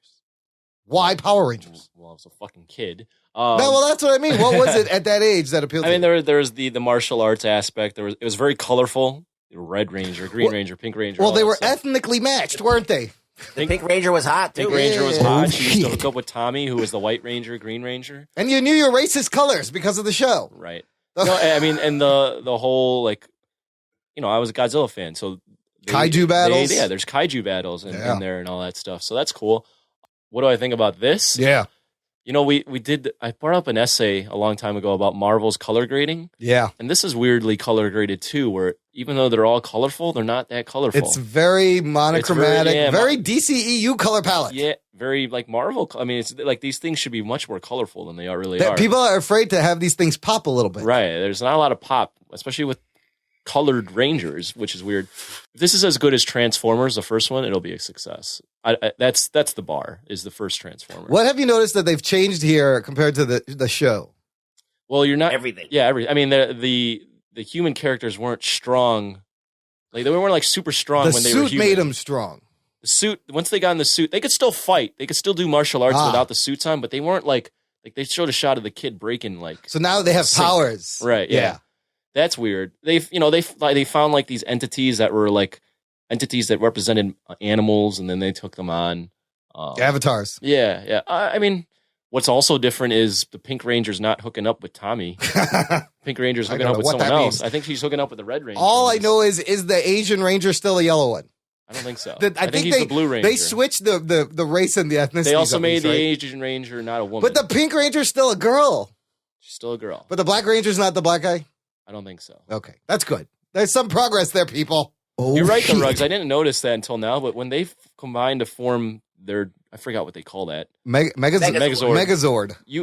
I loved the toy. The toys were the best part because you could literally take apart the toys. Yes. And they were like the animals. This is Voltron. God damn it. This is why I had a Voltron that was like 3.5 feet high. It was these giant plastic. It was awesome. And you put people in them and then you fold it up and connect it. That was the coolest part with the Power Rangers toys was that you could fold these toys up and add them together and they would still have like the chest plate was still like the Pink Ranger's like wings. It was still identifiable parts. Yeah. You could see that. And the coolest thing was like you could buy additional toys and add on to the Megazord and make it Super Megazord. Yeah. That was the coolest part. But now this becomes like they just ignore that now and it make just it looks like a Transformer. It's a homogeneous Transformer. Now the Megazord, just from this screen cap, looks kind of like, what's his face? A little Pacific Rim looking, maybe? A little Pacific. I was going more Megatron, which is not how he's supposed to look. Yeah. So yeah, he looks like shit. So like, whoever did that, how do they not know how to design something? That's what I mean. Like, maybe I don't know. Am I like not from this earth? Like, I don't know. It's like I'm an idiot. I'm a moron, and I know that this is not how you should do it. But whatever. No, I mean, for me growing up, like Rugg said, it was Spectre Man and Ultraman was kind of the Japanese imports that I would watch. They would be dubbed. It would be kaiju battles and a guy. And then I was too old, obviously, for this. But this fucking show is still on. I saw it on TV. I checked it's season 24. Yeah. But they're not going for that more. Well, they're going for kids, but they're going for people like me that grew up with this show. Yeah, it's a heavy nostalgia. And the tone is not, it doesn't seem that kiddie. It's more teenage angst. It's very Chronicle. Yeah, I mean, it didn't do nothing. Would you go see this like opening day? That's my question. No, not opening. Right? But would you see it in the theater even? I would have to see the reviews first. Okay. I would totally watch this movie, but I mean, like, I know that. I just think that there's some stupid shit going on that I don't like. I'll put it like this. I grew up loving the Teenage Mutant Ninja Turtles. I still haven't seen the first two. That's a good point. That came out. Yeah. And they both kind of suck. Yeah. So you can't beat that movies that they made in the 80s. That was great. There's still something about those weird animatronic heads that just works. Guys in costumes works. Transformers 1 was solid entertainment. Then they got really fucked up. The best the best at all. By far, because it was it was the first one, and it was actually good. Like I wouldn't say it was like a great movie or anything, but it was very entertaining. And the Transformers got real shitty. Fair enough. Well, they're gonna. If they would just they have some high quality the Power Ranger toys that you buy in like Toys R Us, they suck. But then they have like those special figures that they make, like the Japanese make. Like they're special, like die-cast figures. They make the Megazord from like the old school Power Rangers. Yeah. And it looks awesome. They should just make it look like that. You know, it never worked in the show because it was a guy in a suit with this weird blocky things on. He was wearing boxes. Yeah, he was wearing cardboard boxes. The robot, though, is the same from the show. The little, what's that little robot? I forgot that robot's name. That robot actually they made him look better than they did in the TV show. He looked like shit. He was wearing a flying saucer on his head. Like I'll send you guys the link. He should look like this. Where is it? Bryan Cranston. Also, I'll say this: Bryan Cranston taking the role as what's his name? Zordon. Zordon is. Doesn't that look so much cooler? This is a Power Rangers Zord here? Yeah. Wow. Doesn't that look awesome? That's pretty badass. I would fucking love it if it looks something like that. It looks nothing like that. The legs are the Sabretooth and the Mastodon. See, it's okay that they're different colors. It's identifiable. Yeah, absolutely. Like, that's why I hate the fucking Transformers. You know what? I wonder what they're going to do in this. I don't think they will, but it would be kind of funny if they did it. The Power Rangers always used to have like a little chant where they'd say it in synchronization, like "Power Rangers go, go Power Rangers," and they like all like do the same hand motions inside the Megazord. Yeah. So like it'd be like "Power Rangers unite, attack," and they like hit their fists all at the same time. I don't think they'll do that, but that'd be kind of a nice callback. I wonder if somebody will like make a joke about that, because they would like all like do the same movement in synchronization and talk at the same time whenever they were like getting together. That's a live action Japanese animation. That's where they got that's what they got the drift from in Pacific Rim. They were all like one. Yeah. The drift did steal that. Yeah. Forgot about that. Pacific Rim, that was stealing from Power Rangers. They're all stealing it from wasn't Voltron. really like communicated in the Power Rangers. They just did it, right? And then they found they scienced it up in it a little bit. Listen, it's all stolen from Voltron. Voltron did it first. Yeah, as far as I'm concerned, they did it Voltron best. did. Voltron was the first successful combiner robot. Yes, Voltron's awesome. Okay, a little bit of Star Wars news, everybody. We have a title of our next Star Wars Episode 8. It's called The Lost Judy. Oh, shit. No, that's not what it's called. The Last Jedi. Star Wars Episode 8, The Last Jedi. There's a red logo. I don't know. It's kind of underwhelming and just a little bit too. I don't know. It's interesting that it's starting to form a sentence with the last movie. The Force Awakens, The Last Jedi from his nap. Oh, and shit. that's what Daniel Nosker posted. The graphic. I'm sure you've seen that already. Now, I don't know. Shouldn't this be the episode 9 be the title of this? Well, episode 9 is the title, but this is the subtitle. No, this is 8. Like the next movie should be The Last Jedi. Maybe they're throwing you off. Rex, what do you think about The Last Jedi? Well, I think at this point in time in the movie, Skywalker is the last Jedi, and then Rey becomes the next Jedi, or whatever. It has been noted that Jedi is also the plural of the form. So it could be talking about the both of them. They are the last Jedi. And so, Your boy Kevin Halden from 365 Flicks got real upset about this. He didn't like this? No, he didn't like the Last Jedi title. I can't imagine. Actually, I listened to the last show. He talked about it a little bit, but it's I don't know. It means nothing. It means nothing. So like you had Obi-Wan was the last Jedi, then Yoda was the last Jedi, and tells Luke, "You're the last." Is Rey? Could it be Rey? Is it both of them? Yeah, the next one is going to be Star Wars Pussy Power. Pussy Power. Oh shit. Yeah.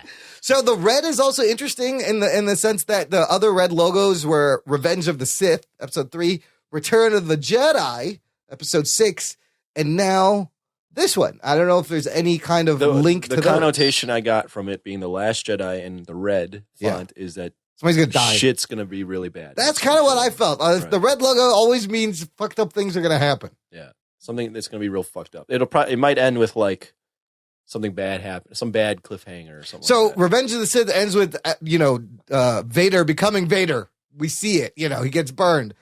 Return of the Jedi ends with Vader dying, and they beat the Empire, and it's a victory.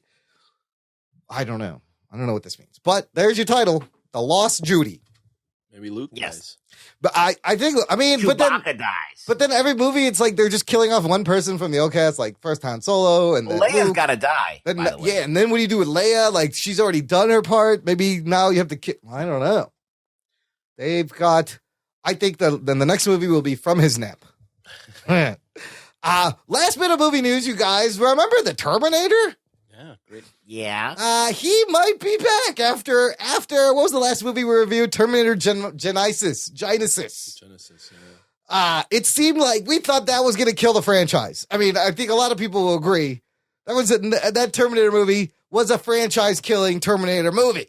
Where can we go with the Terminator that would be interesting? Well, here's where they're kind of going is Cameron has the rights to the Terminator until 2019 and is reportedly working with Deadpool director Tim Miller. Oh, shit. On a brand new film.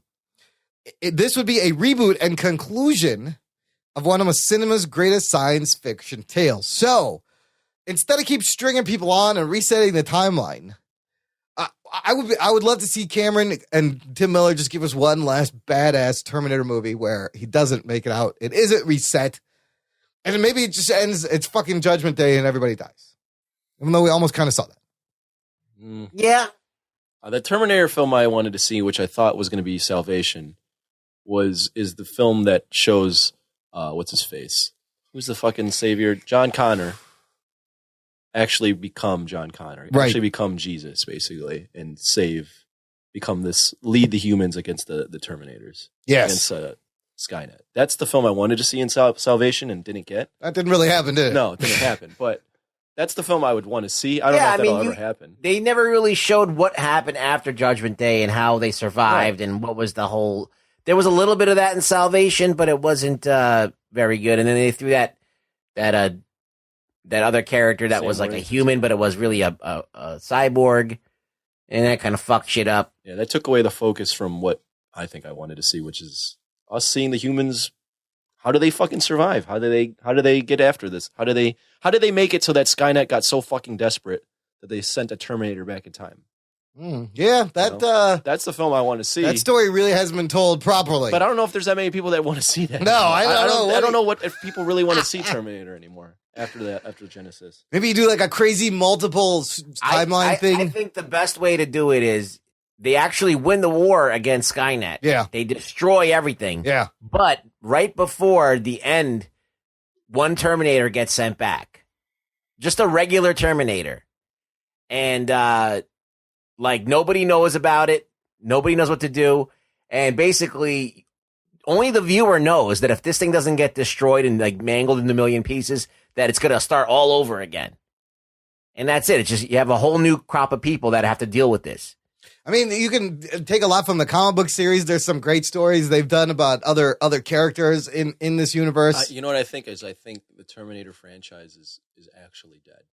It might be. Because I think there's a lot of fans of Terminator for sure, but I think general public Terminator fans are more a fan of Arnold Schwarzenegger in the role. Yeah. And he's not Arnold anymore. He's not the guy to do that anymore. He's hosting Celebrity Apprentice. Well, yeah, and he's just not physically that guy anymore. So that it's just and you saw that in Genesis. It was it was nice to see him, but I was like, man, he's not the guy. That's an old ass Terminator right there. Everyone knows he's an old man. Yeah, How do you breathe life into this again, or you let it die? I mean, James Cameron, first of all, he's going to be directing Avatar movies for the rest of his life. To do it right, you'd have to have a huge budget. To do the movie I'm talking about, you'd have to have a huge budget, and you'd have to have a great cast, and I don't think there's people... That's going to cost a ton of money. I don't think nobody's putting money into this. No, and I don't think people are going to see it. Yeah, I mean, it's already been done. Yeah. And it's been done the best it's going to be done. How about this? With Tim Miller, you do like a low budget, smaller scale Terminator inside Terminator Universe world kind of movie. Instead of making it huge. Are you going to do the first Terminator again? Fucking no. That's the small budget is the first Terminator. You would kind of have to do the first Terminator again. That's where the small budget is sending the Terminator to our time, like Rug Boy said. Yeah. And then having just one Terminator. No, but his small budget can not, because of Blur Studios, he could do a lot of work and visual effects with a small budget. If you think of like Deadpool, $78 million, the amount of, it was small, but there was big set pieces. Looks, I don't know. You got to have, the thing that also sucks is that you have to have like, the coolest part was that physical Terminator. Yeah. Like with the skeleton. And then when you CGI that, it sucks. The coolest thing in the first Terminator is watching an actual fucking Terminator walk up the stairs and chase someone. Yeah, the fucking robot parts. Yeah. I'm surprised that he's I just think he's trying to hang on to the rights. Cameron? Because then it's going to be up for grabs. But he'll be back. Let's move on to some TV news. We have Iron Fist is coming out on Netflix later this year. We have episode titles. Is that a little spoilery? Spoiler alert. You think? To read out episode titles, you kind of get a feeling of the tone Don't read them all out. of the series. I'll put a link in the show notes, but there are fun names like Rolling Thunder Cannon Punch. Immortal emerges from cave. Remember? I like 8 Diagram Dragon Palm. 8 Diagram Dragon Palm. Some of these are like moves. Remember Bilotti was telling us he stumbled onto the cave set in Iron Fist. That was one of the shows you were in the Philippines, I think. Yeah, I was going to say, I don't remember. He said that he was walking around because he gets to go behind the stage because he works on the Blacklist. He's a scenic painter. Oh, yeah, I do remember. I listened to it. He stumbled across a cave thing, and he's like, I took some pictures. So Immortal emerges from cave. This reminds me of like when you translate like Mandarin or Cantonese. Yeah. Like it doesn't make sense. Yeah. Because there's just no It way almost to sounds like correctly random words Yeah, thrown there's no way to together. correctly translate it. It's all in haiku.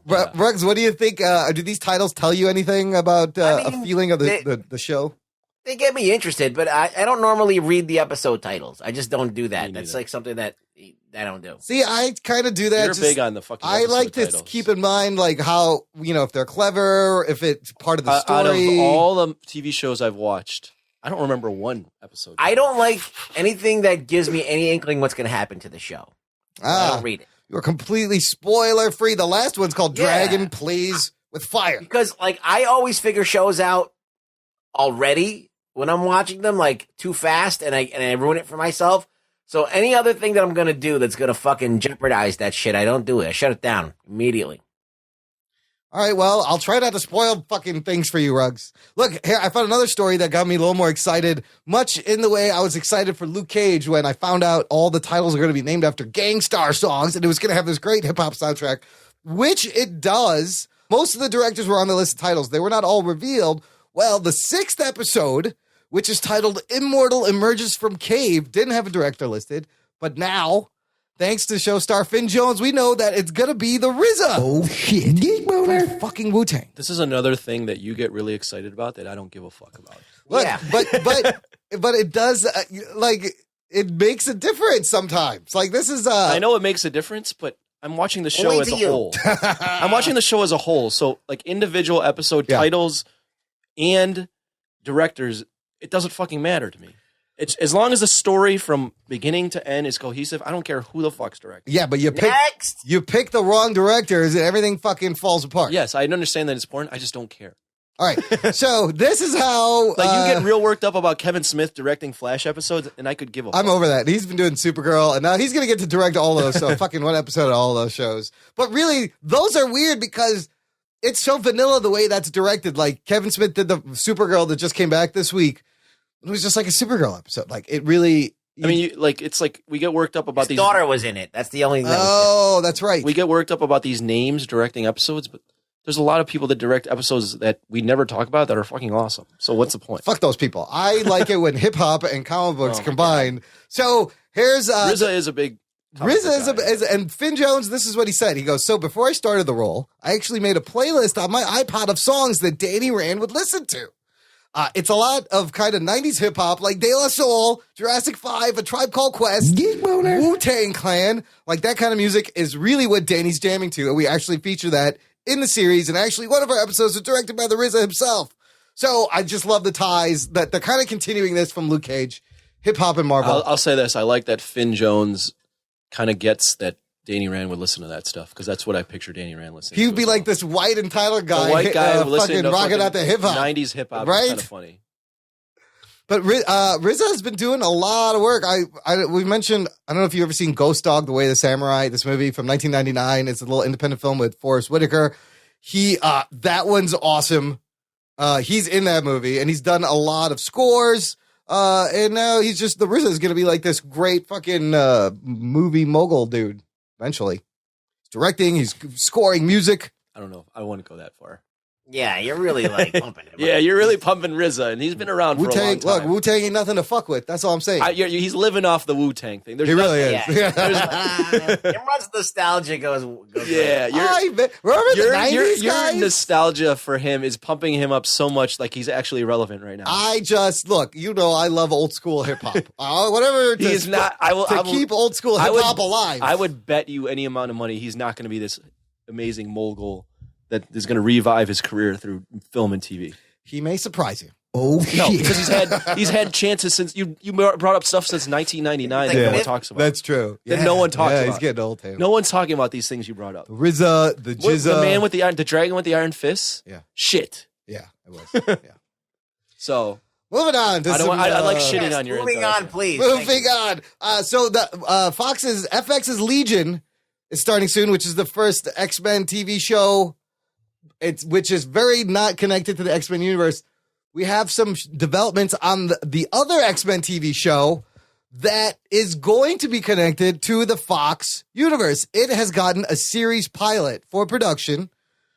This is the show that's going to focus on two ordinary parents who discover their children possess mutant powers. Forced to go on the run from a hostile government, the family joins up with an underground network of mutants and must fight to survive, produced by 20th Century Fox and Marvel Television. 20th Century Fox handling production. They've said this show will have actual X-Men in it. Geek boner. Not only that, Bryan Singer is producing and he's also directing the pilot. So as they've kind of moved on from the Bryan Singer in the movie universe for Fox, he's going to be working on the TV Marvel X-Men Fox / Marvel universe, which could get a little bit confusing. I think this is a mistake. Why do you think this is a mistake? Did you watch Apocalypse? He looked fucking tired and out of ideas. I watching don't the know. directing Apocalypse. I mean, I like the synopsis of this. The guy's done with Yeah. X-Men. He's done. He never understood X-Men. He only likes Wolverine. Yeah, how are you going to do this without Wolverine? What are you doing? Like, get him out. Days of Future Past is when he should have left. Regs, what do you think? Do you think this is a good idea for Singer to helm this? I like that they're just coming out and saying, look, we're going to do an X-Men TV series. They've also said it's going to have Sentinels. There will be X-Men. It takes place in this X-Men Fox universe. I think that the problem with X-Men is it's already branded to be a certain way. So having Singer involved is not necessarily a bad thing, but it's not going to be anything that's going to be reinvigorating the franchise. It's not going to bring a new light to it. So if people are going to watch it because they like the X-Men movies and they want to see more X-Men type shit, it's good.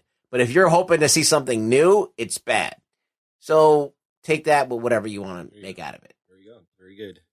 It's got showrunner Matt Nix, who worked on Burn Notice. I don't know when this is coming out, but I thought it was interesting. I thought Singer was done, and maybe you're right. The well is dry.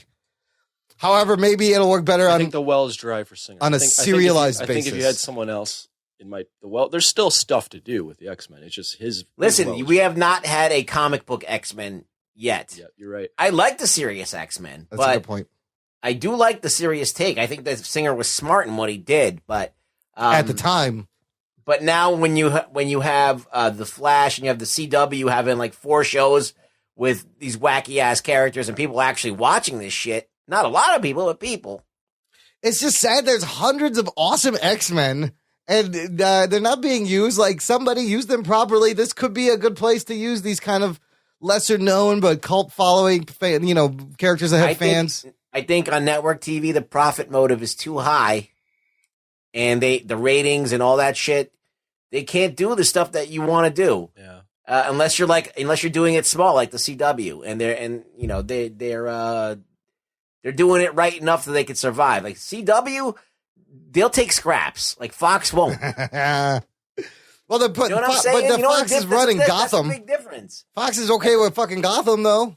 Like, CBS couldn't wait to get rid of Supergirl. Yeah. And the CW was like, yeah, one man's garbage is our goal. We'll take it. It fits in perfectly here. When you said they're doing Sentinels, I'm like, I don't know about that on Right? TV. I don't know how you can do that on TV without it looking weird. I mean, the concept of this is it's kind of a small scale. It's just a family on the run, people chasing them. You can kind of like the Incredible Hulk Bruce Banner TV show. He was always moving from town to town, and different characters came in and out. Imagine that, Incredible Hulk with X-Men. Let's move on. Okay. Last bit of news regards graphic novels and their status on the New York Times bestseller list. This started in 2009. The New York Times added graphic novel bestseller list, and it was a great way for serious literature that just happened to be a graphic media, get noted. Well, they're ixnaying the New York Times graphic books bestseller list. And why? Shit. Lame. Because when asked for comment on why specific lists, including those related to comics and manga, were removed, the Times said that the discontinued list did not reach or resonate with many readers. This change allows us to expand our coverage of these books in ways that we think will better serve readers and attract new audiences to the genre. So they're not going to mention them. They're just getting rid of this one list. The books will be included on their other main lists. You know why they got rid of it? Because no one gave a fuck. No one actually gave a fuck and looked at it. No one gives a fuck about comics or mangas. You know what? It's all about clicks and what they can put on. What's going to. They don't. No one. There's smart people at the New York Times that run numbers on this shit. No one's buying this shit. They realize that no one gives a fuck. The irony being, a recent book that was on the New York Times bestseller list, and it's a great book. It's called March. It's 3 volumes. It's about the civil rights movement, written with Representative John Lewis, who Orange Man was fucking bagging and didn't know who John Lewis was. This book is, I've heard reviews that it's really good. It's been on the New York Times bestseller list for weeks now. So it's just now, and now it's going to be considered like a children's book, but it's a very important graphic novel, and it's just been in the news recently, and then they go and they cut this. It hasn't been around for long. Like I said, it did only start in 2009, but yeah, I guess it's got to be sales.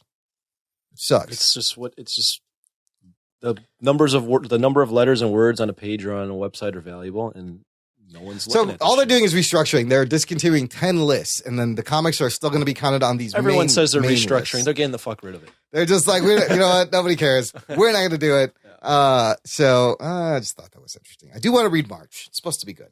All right. Well, that's it for the news, people. The Jock and Nerd Podcast. Listen, listener, I want to shout out our little fan club we got on Patreon because for a low monthly pledge, you'll be helping us out and you get access to really cool bonus audio. Just visit jockandnerd.com/Patreon. Anthony, this show is free. How much would you pay for this show? Nothing. Okay, that's why you're not on the Patreon.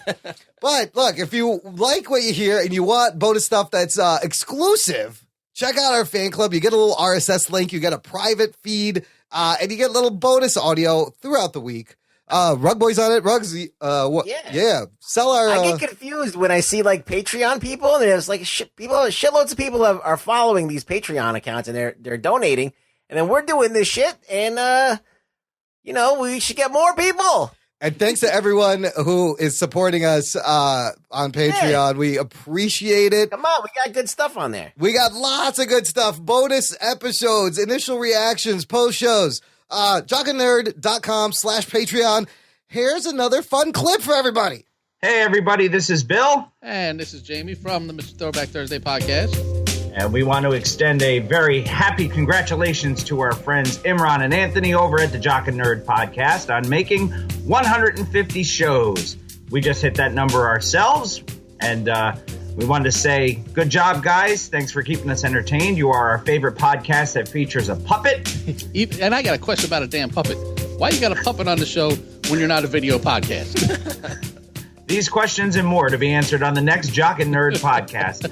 By the way, guys, you can be both a jock and a nerd because that's both of us over here. But yes. All seriousness, congratulations. Keep up the great work, and we will see you as part of the hashtag Podern family. And always remember, guys, no matter what you do, keep it classic and... New school stale, old school fresh. Jock and Nerd represent, old school represent. So that's a good question about the puppet, and it's an audio podcast. I can answer that. Okay, hit us. Okay, Bruce Wayne is just a man, but Batman is a symbol. Yes. And that's what I think about Rug Boy. Rug Boy is not a dude. He's a symbol for everyone's, little bug up their ass that they want to express themselves. Everybody has a little rug boy inside them. You got a little rug boy inside you. Just your inner asshole. Just let it out. Reach in, grab him by the slack hole, people. Oh, shit. Yeah. Also, though, I've made a playlist on our YouTube page, jockandnerd.com/YouTube. It says Jock and Nerd video shows. It's all of our blab shows where you can actually see Rug Boy on the screen, live in person, but you don't need to see him because you have him inside you. Dude, I've been telling you since we stopped doing the blabs. And it's fucking weird that you keep referring to him as a felty American. Because we saw him as a puppet. He's got to be a puppet now. That's just the way it is. Mr. TBT guys, it's weird. And it's just Imran's little fucking thing it makes no sense. That he thinks is funny. He's a felty American. All right, look, I wanted to talk about some of these video essays you threw up on our Facebook group. Yeah, I did. jockandnerd.com/community. Why don't you intro these essays here, Anthony? So the DC Films character problem essay was something that was linked to me by my friend Chris Sotelo. We've had on the show. We've had him on the show. It's by Patrick H. Willems. He's the same guy that did the the video essay on why Marvel movies look bad, the color grading one. It's very good. I think we talked about that on the show. So threw this one up on the community just because I thought it was interesting, and I think we all watched it, right? Listener, link in the show notes. Take a watch. It's about 10 minutes long. Like 10 minutes, yeah. And really well done, really well produced. Holy shit, dude. First of all, this guy nails it. Yeah, I was just going to say, nails exactly why these movies are bad. He nails the problem, which is what we were talking about earlier, is there's little to no character growth. Right. DC, your characters suck, and stories are driven by characters. There's a reason why everybody just wants to see the MCU heroes hang out in a room together and not even do any superhero shit. It's because they're fucking awesome characters that we've grown to love. Learned a lot. Well, the biggest thing he pointed out is that these characters in DC films, for the most part, don't change. So they start the film as one guy and they end the film as the same guy, and you don't know why they're doing what they do. Exactly. What their character growth is in any of their motivations. So what's the point? When he broke down Man of Steel about like, hey, here's Clark saving people, you don't know why. Here he is later in the movie still saving people, you don't know why. I'm like, you know what? This is the worst Superman ever. And then they complicate the issue by having any kind of exposition that's going through Superman's dad. Yeah, meanwhile, contradicting the whole idea of him doing good in the first place. Like, really, why is he saving people, this Henry Cavill Superman? Well, not only that, but then they throw in the part where he starts out saving people, but he's kind of a prick. Yeah. That one guy that offends him in the shop. Yeah. He fucks up his car. Yeah. Then at the end, he's still saving people, still a prick. Yep. Decides to destroy a drone because it was bothering him. A military drone, just why? Just no reason. Like, I don't like this thing. Right. And then like you go to like Batman v Superman, and I'm not gonna like do every character, but Batman starts out hating Superman. Yeah. But we as the audience know that Superman's not the villain. But yet the entire film, Batman hates Superman. So we're on this journey where we're following this guy that hates the hero that, as the audience knows, is the hero. But this is supposed to be the hero. And in terms of his character, minimal growth, he's angry in the beginning, and then he's a little bit angrier, and then he's buddies.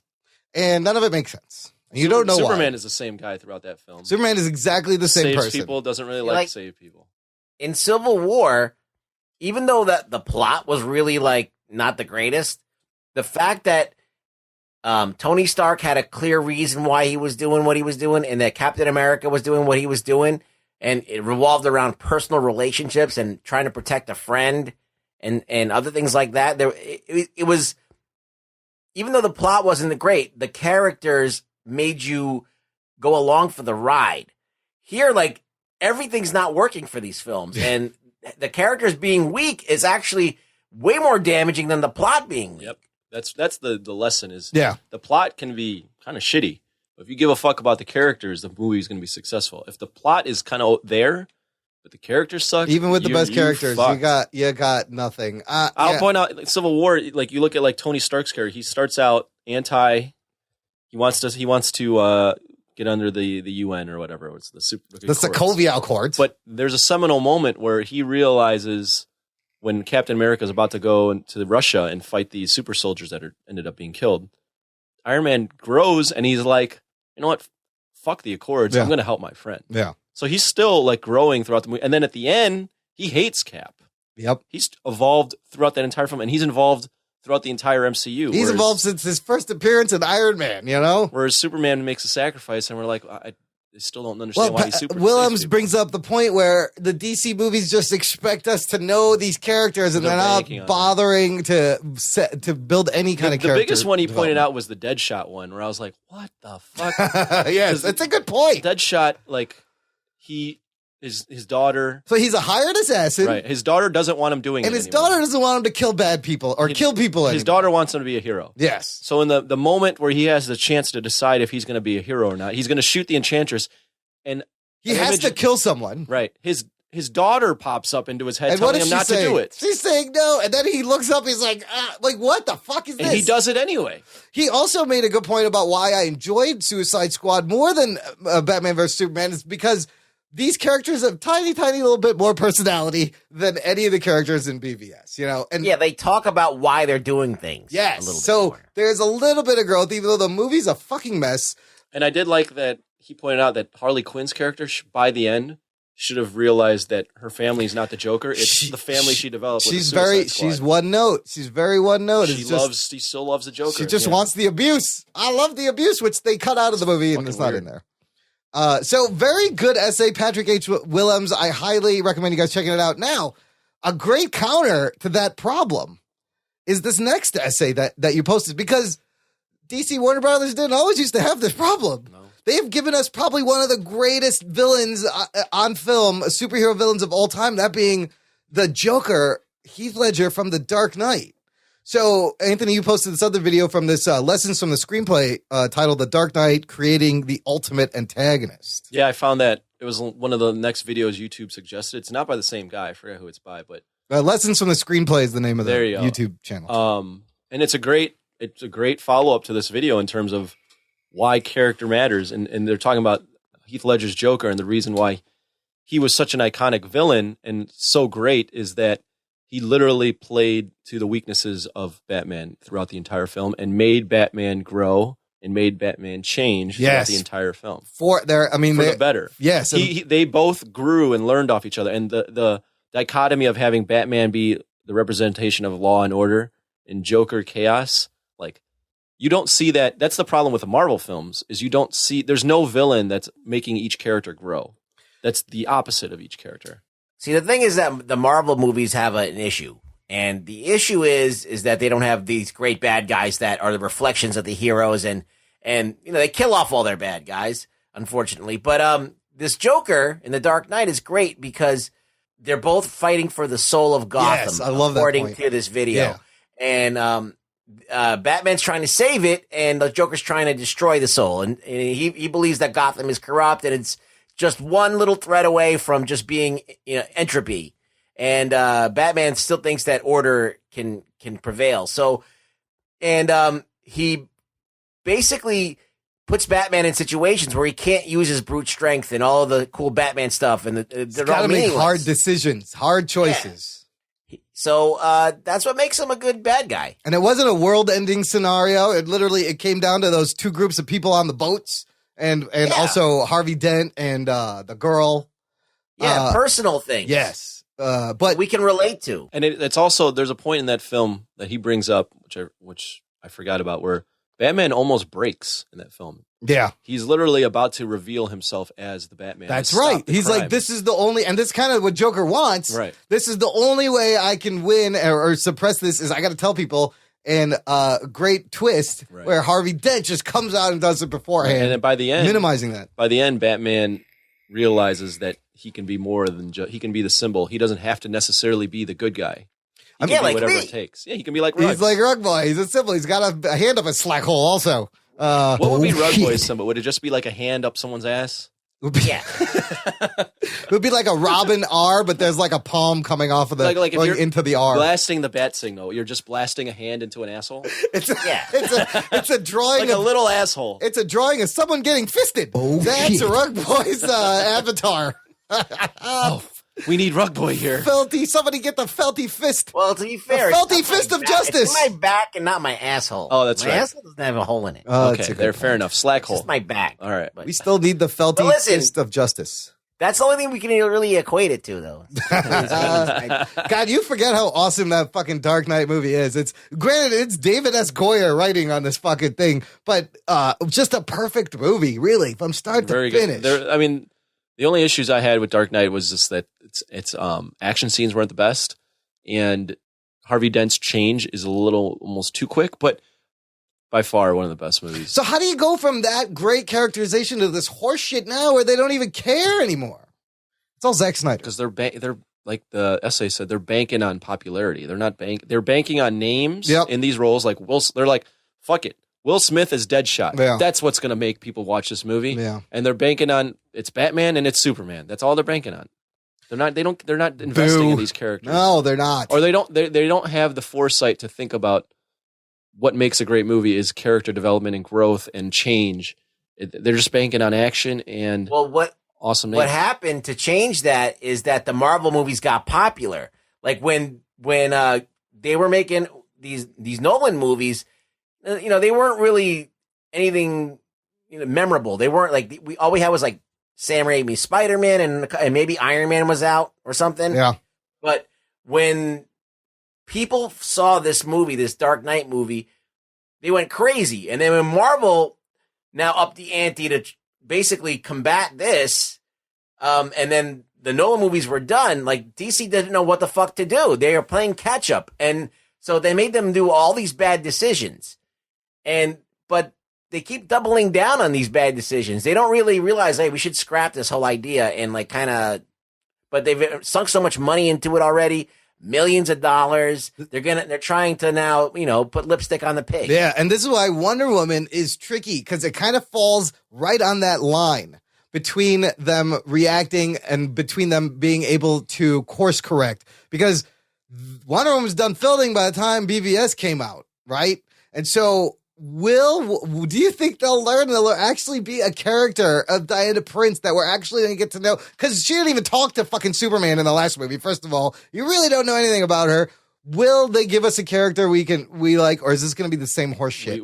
Is it too late? We need to see, like the essay said, we need to see why does she leave the mascara? Yeah. Why is she helping humans? Yep. It can't be her being this awesome hero from the start and being like, I care for everybody. I think that we've seen enough character. I think we've seen character in the preview. Yeah, it does look like this is there's more in that trailer than the entire Man of Steel movie. That's true. And this is going to be a flashback. It's going to start in the past. I'll point to even just one scene two scenes right away where she's learning. Yeah. Where what's his face is washed up on the beach. Yeah. What's the fucking Trevor? Steve Trevor. Yeah. And she's like, "You're a man." Yeah. Like that stuff, or like the part where she's learning about women's role in society. Yeah. Like those things are already hinting that they might have a little bit more character. She you see her reacting to a bullet, something she's never seen before. I don't give a fuck about the bullet. I'm talking about real character. Yeah. Not a bullet. I mean, but now this is her growing and learning, like, these people are dangerous. But yeah, you're right. Already in the trailers, we have seen moments of character. There's hope. Hopefully. Yeah. Well, boy, a lot riding on the Wonder Woman. Okay, there's one more essay I want to shout out real quick. But before that, I got another clip. Hey, guys, it's Kevin, also known as Mr. Antihero. I just want to say congratulations on 150 episodes. You guys are a blast. Your show's awesome every week. I also want to take the chance to go on record. Some of the listeners may remember me as the guy who came on to defend X-Men Apocalypse, and Rug Boy was right. Every time I watch that movie, I think it gets a little bit worse, but I'm excited for Logan, and I'm excited to hear all the things you guys are doing in the future. Rug Boy, you are wise beyond your years, and the only other thing I have to say is, Anthony, for God's sakes, listen to the Talking Heads. Keep up the great work, guys. I'll talk to you soon. Talking Nerd. Oh, he's a Talking Heads fan. I still don't know what Talking Heads is. It's that. I felt like I was inside of him. I know he's got such a deep timber. What's Talking Heads? It's a band. David Byrne. Oh. Never mind. Okay, cool. Anyways, Kevin had posted another essay on our Facebook group. He kept posting to the wrong page and finally figured out where to post it on the Facebook group. It's a Godzilla documentary. It's about 7 minutes, called Godzilla, the Soul of Japan. Now, you Godzilla fans may have already seen this. It just breaks down the historical context of the first movie, what Japan was going through and how it was a reaction to the movie. But what was cool in this is they showed what they changed from Gojira and then Godzilla King of the Monsters, and how it completely sanitizes the movie, changes the tone. Like the clips they showed of Gojira, it was really dark. I was like, this is a dark fucking movie. Because at the time, they were being censored by America, and they were being, there was nuclear testing. They had they were just recovering from the bombs dropping off them like 10 years later. It's still in the national mind. And the U.S. is also fucking with them in terms of what they can and can't say in propaganda films. And so they make this movie. And then when they made it in America, they cut out all the parts where they criticized the U.S. and they put boring ass Raymond Burr in there.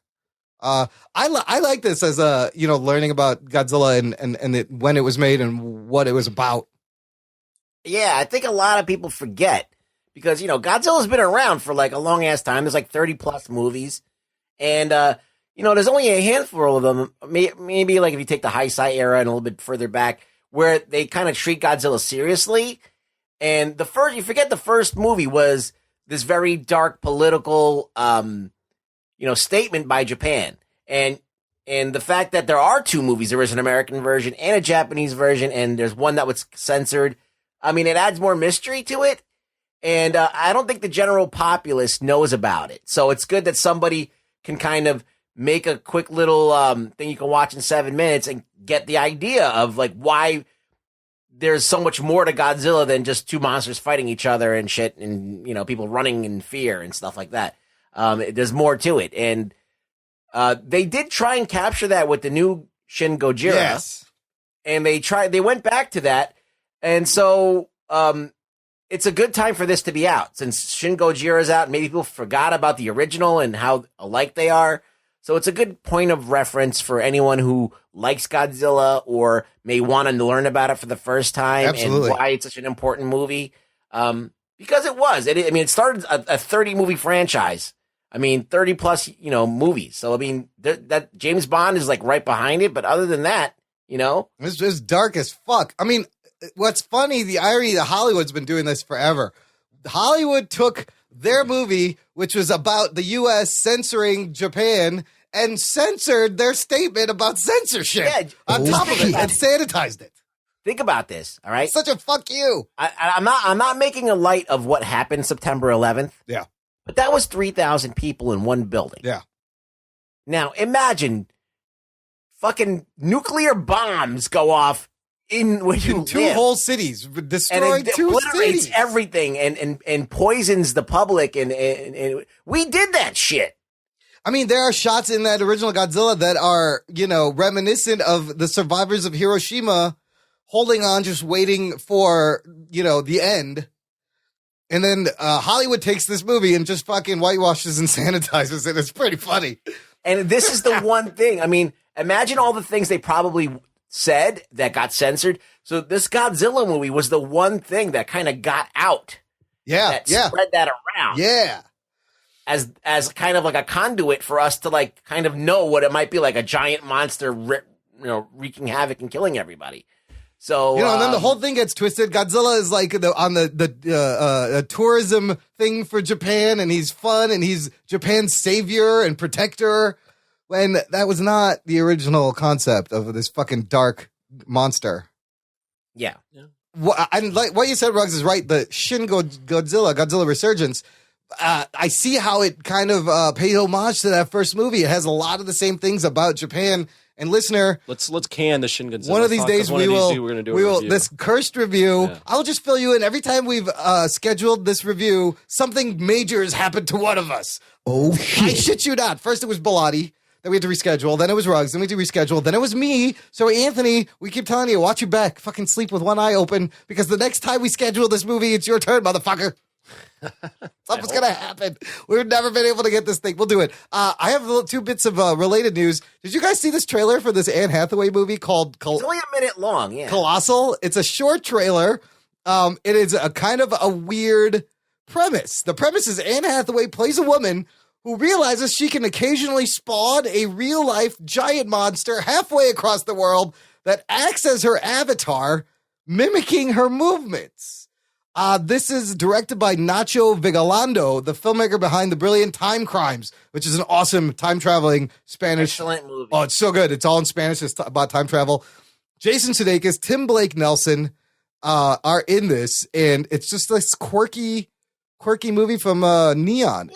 It'll be a fun little spin, So it's a kaiju movie, and like she's watching the TV, and he's making the same movement she is. I was like, what the fuck? This is kind of silly, but kind of fun. Yeah. It's kind of a jokey movie, but I find it curious that in all of the previous posters and stuff, that the Godzilla, it looked like Godzilla. And now this monster does not look. Alien. Yeah, it's like it does not look like Godzilla. Yeah.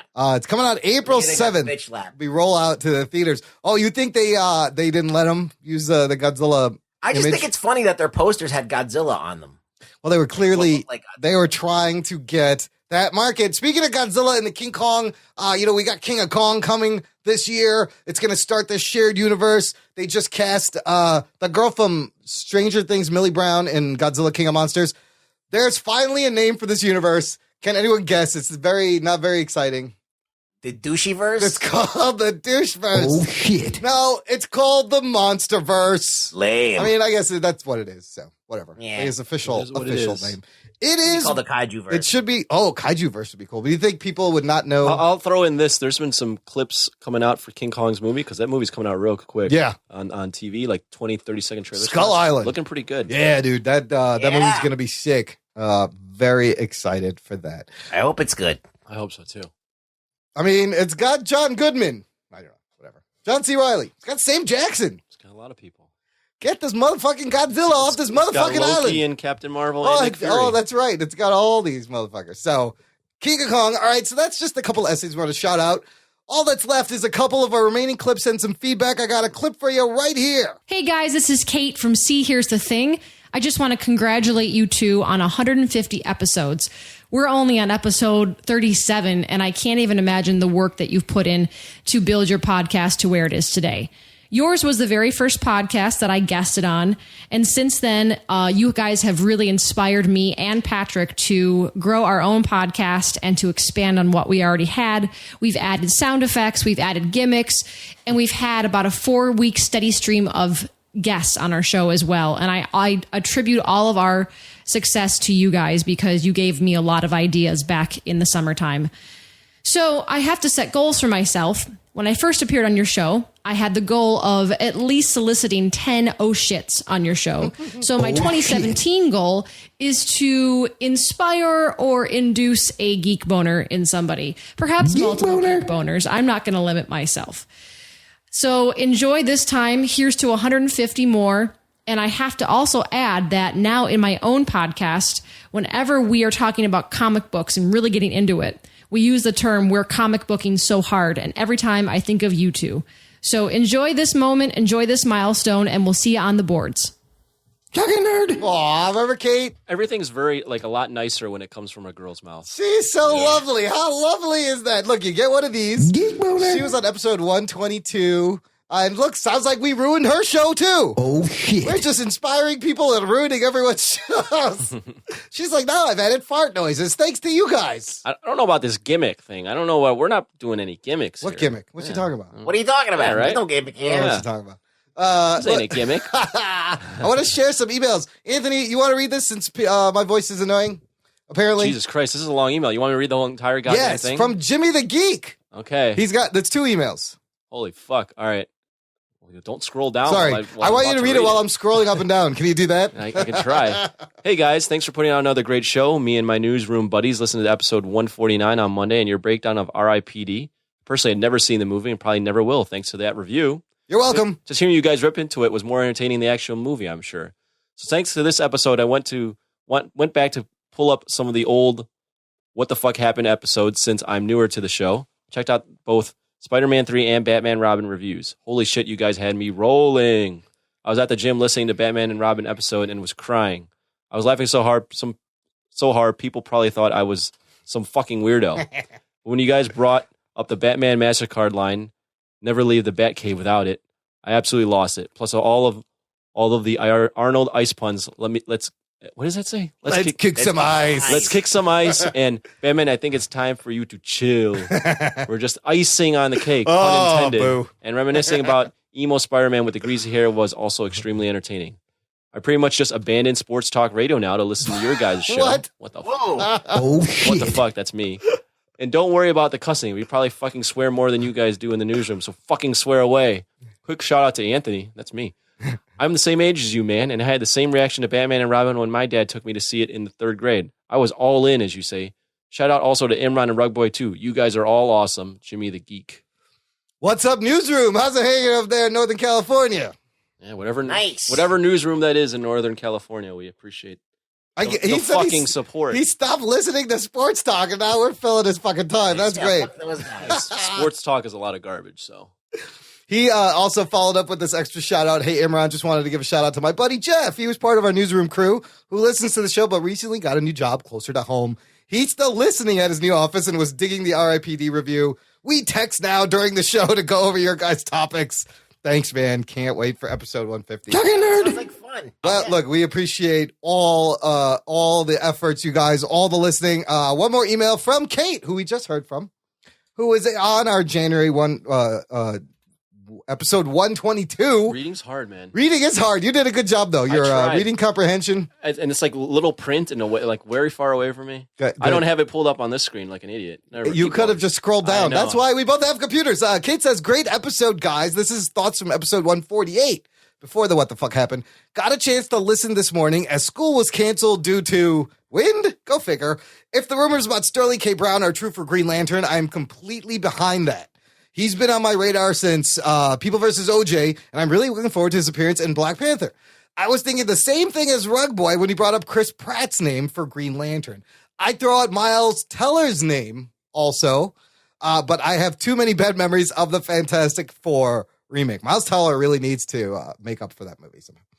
Fun fact about the magicians. I started reading the book this summer and could not get past 100 pages. I was not a fan of the writing, the characters, or even the blatant misuse of curse words.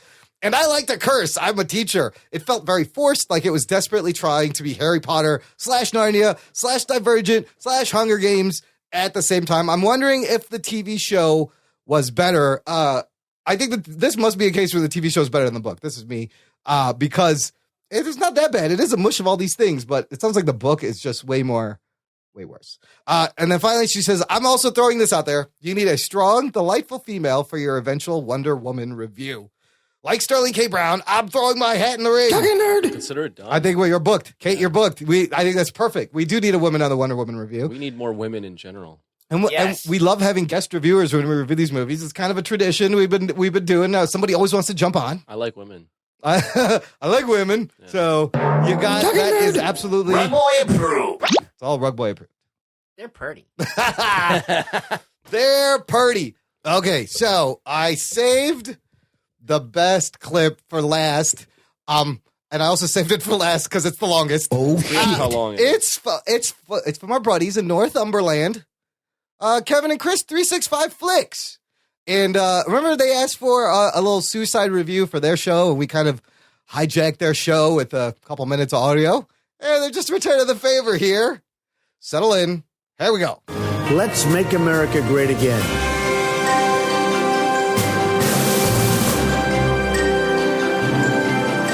What's up, dudes?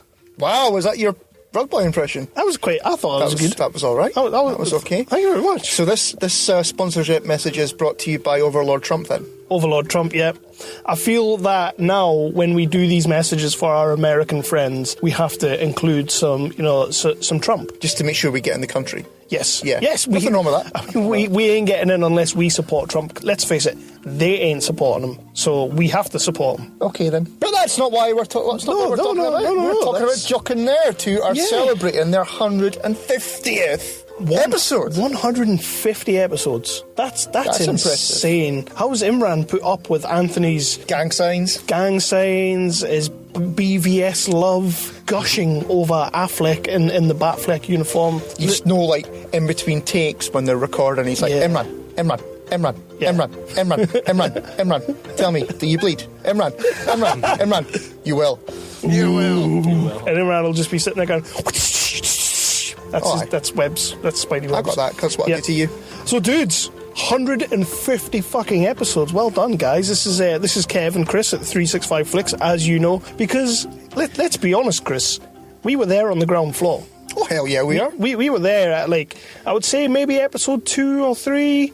We kind of came in there and we started listening to them. I mean, before Delhauer got there with his gingerness, before Malofsky, before A Place to Hang Your Cape, before all of those people who came in after us, obviously, we were on the ground floor. Trendsetters, motherfucker. Technically, we were there, not on a show, but technically, we were there before Rug Boy. Damn, I never thought of that. And by the way, well done, Rug Boy, as well, because that stuck.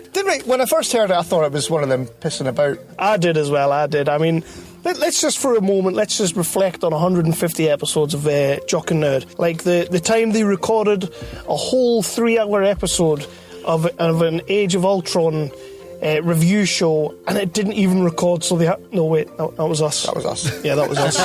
Or the time they went to a film and Comic-Con and got to speak to David Prowse, Darth Vader, himself... No, sorry, that was us. That was us again. Yeah, shit.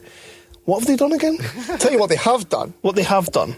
Well, what Imran did. What Imran did. Anthony was just going about going, bah, what up, and stuff.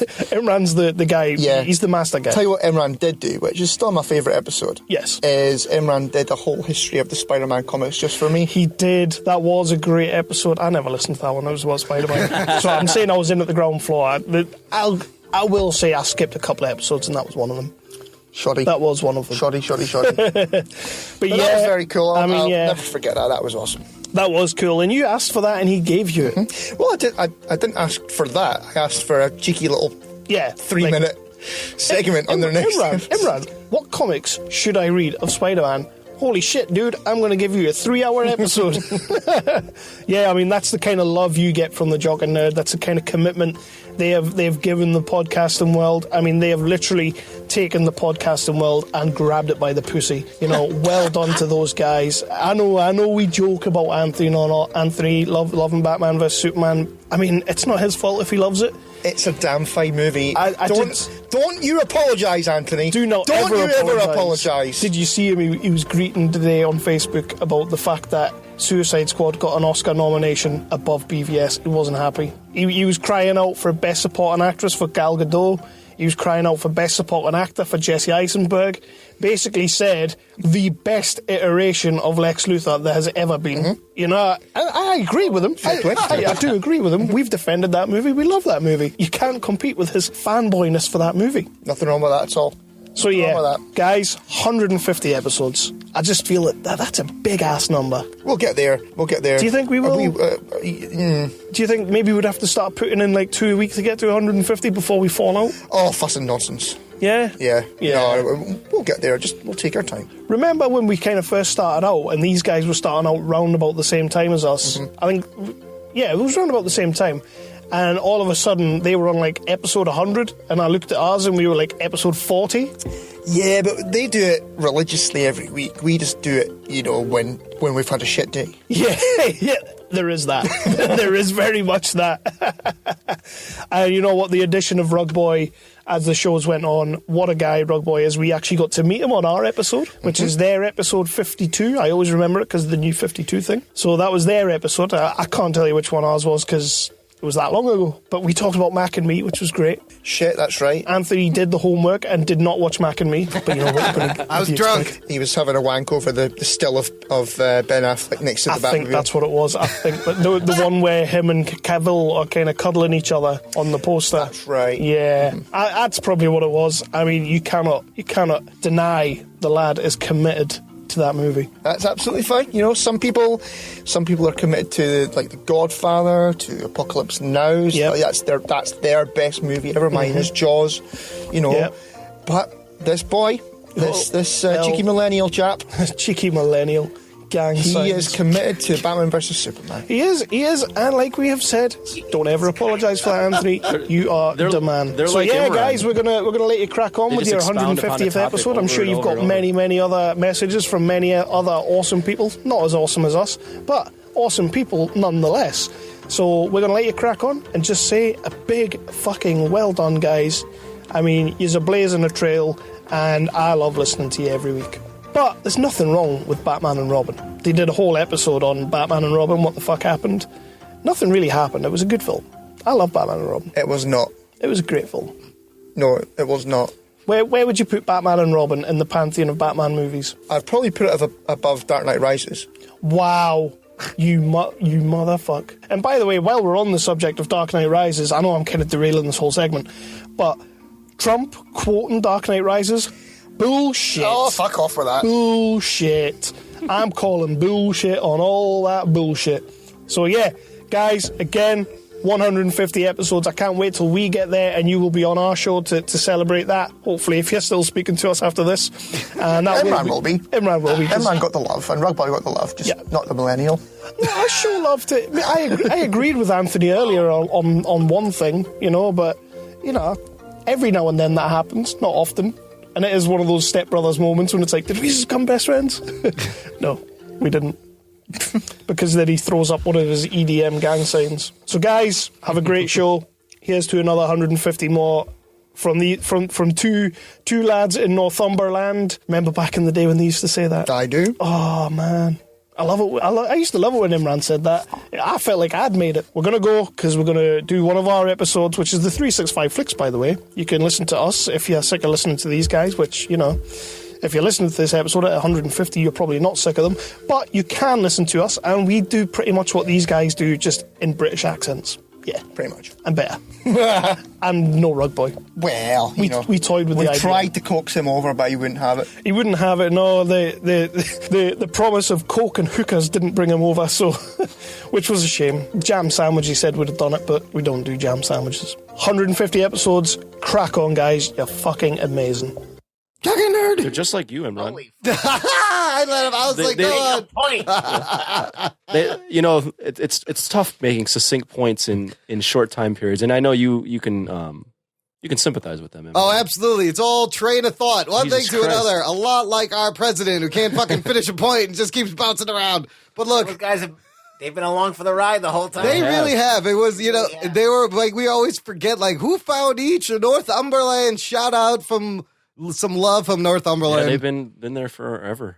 I love that music they played on the underneath. It was from True Romance. One of my fucking favorite movies. Soundtrack of True Romance. Absolutely. Holy shit, it's a great movie. So thanks to everybody for listening. Thanks to everybody just sending those links in. Check out their shows. Check out the websites.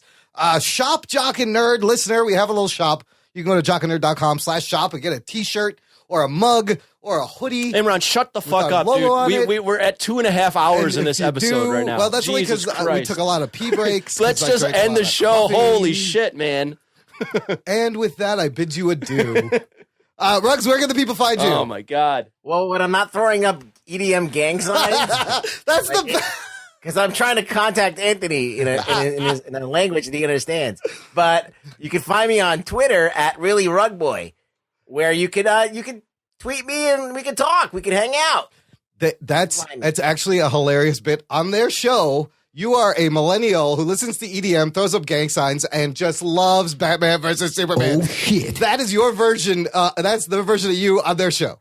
I think I got that after It's listening pretty to 7 fucking minutes. fun, but they do it like every episode. They bring it up. Look, this could be somebody's first show. God damn it! So I got to say, subscribe to the show. On whatever platform you want to. You got anything else, Imran? And tell a friend. There you go. Spread the geekery. Spread the empire stupidity. Thanks for listening. What's next for the show? Well, 151. But this has been the Jock and Nerd Podcast. My name is Imran. My name's Anthony. He's the Jock. He's a nerd. We'll catch you next time.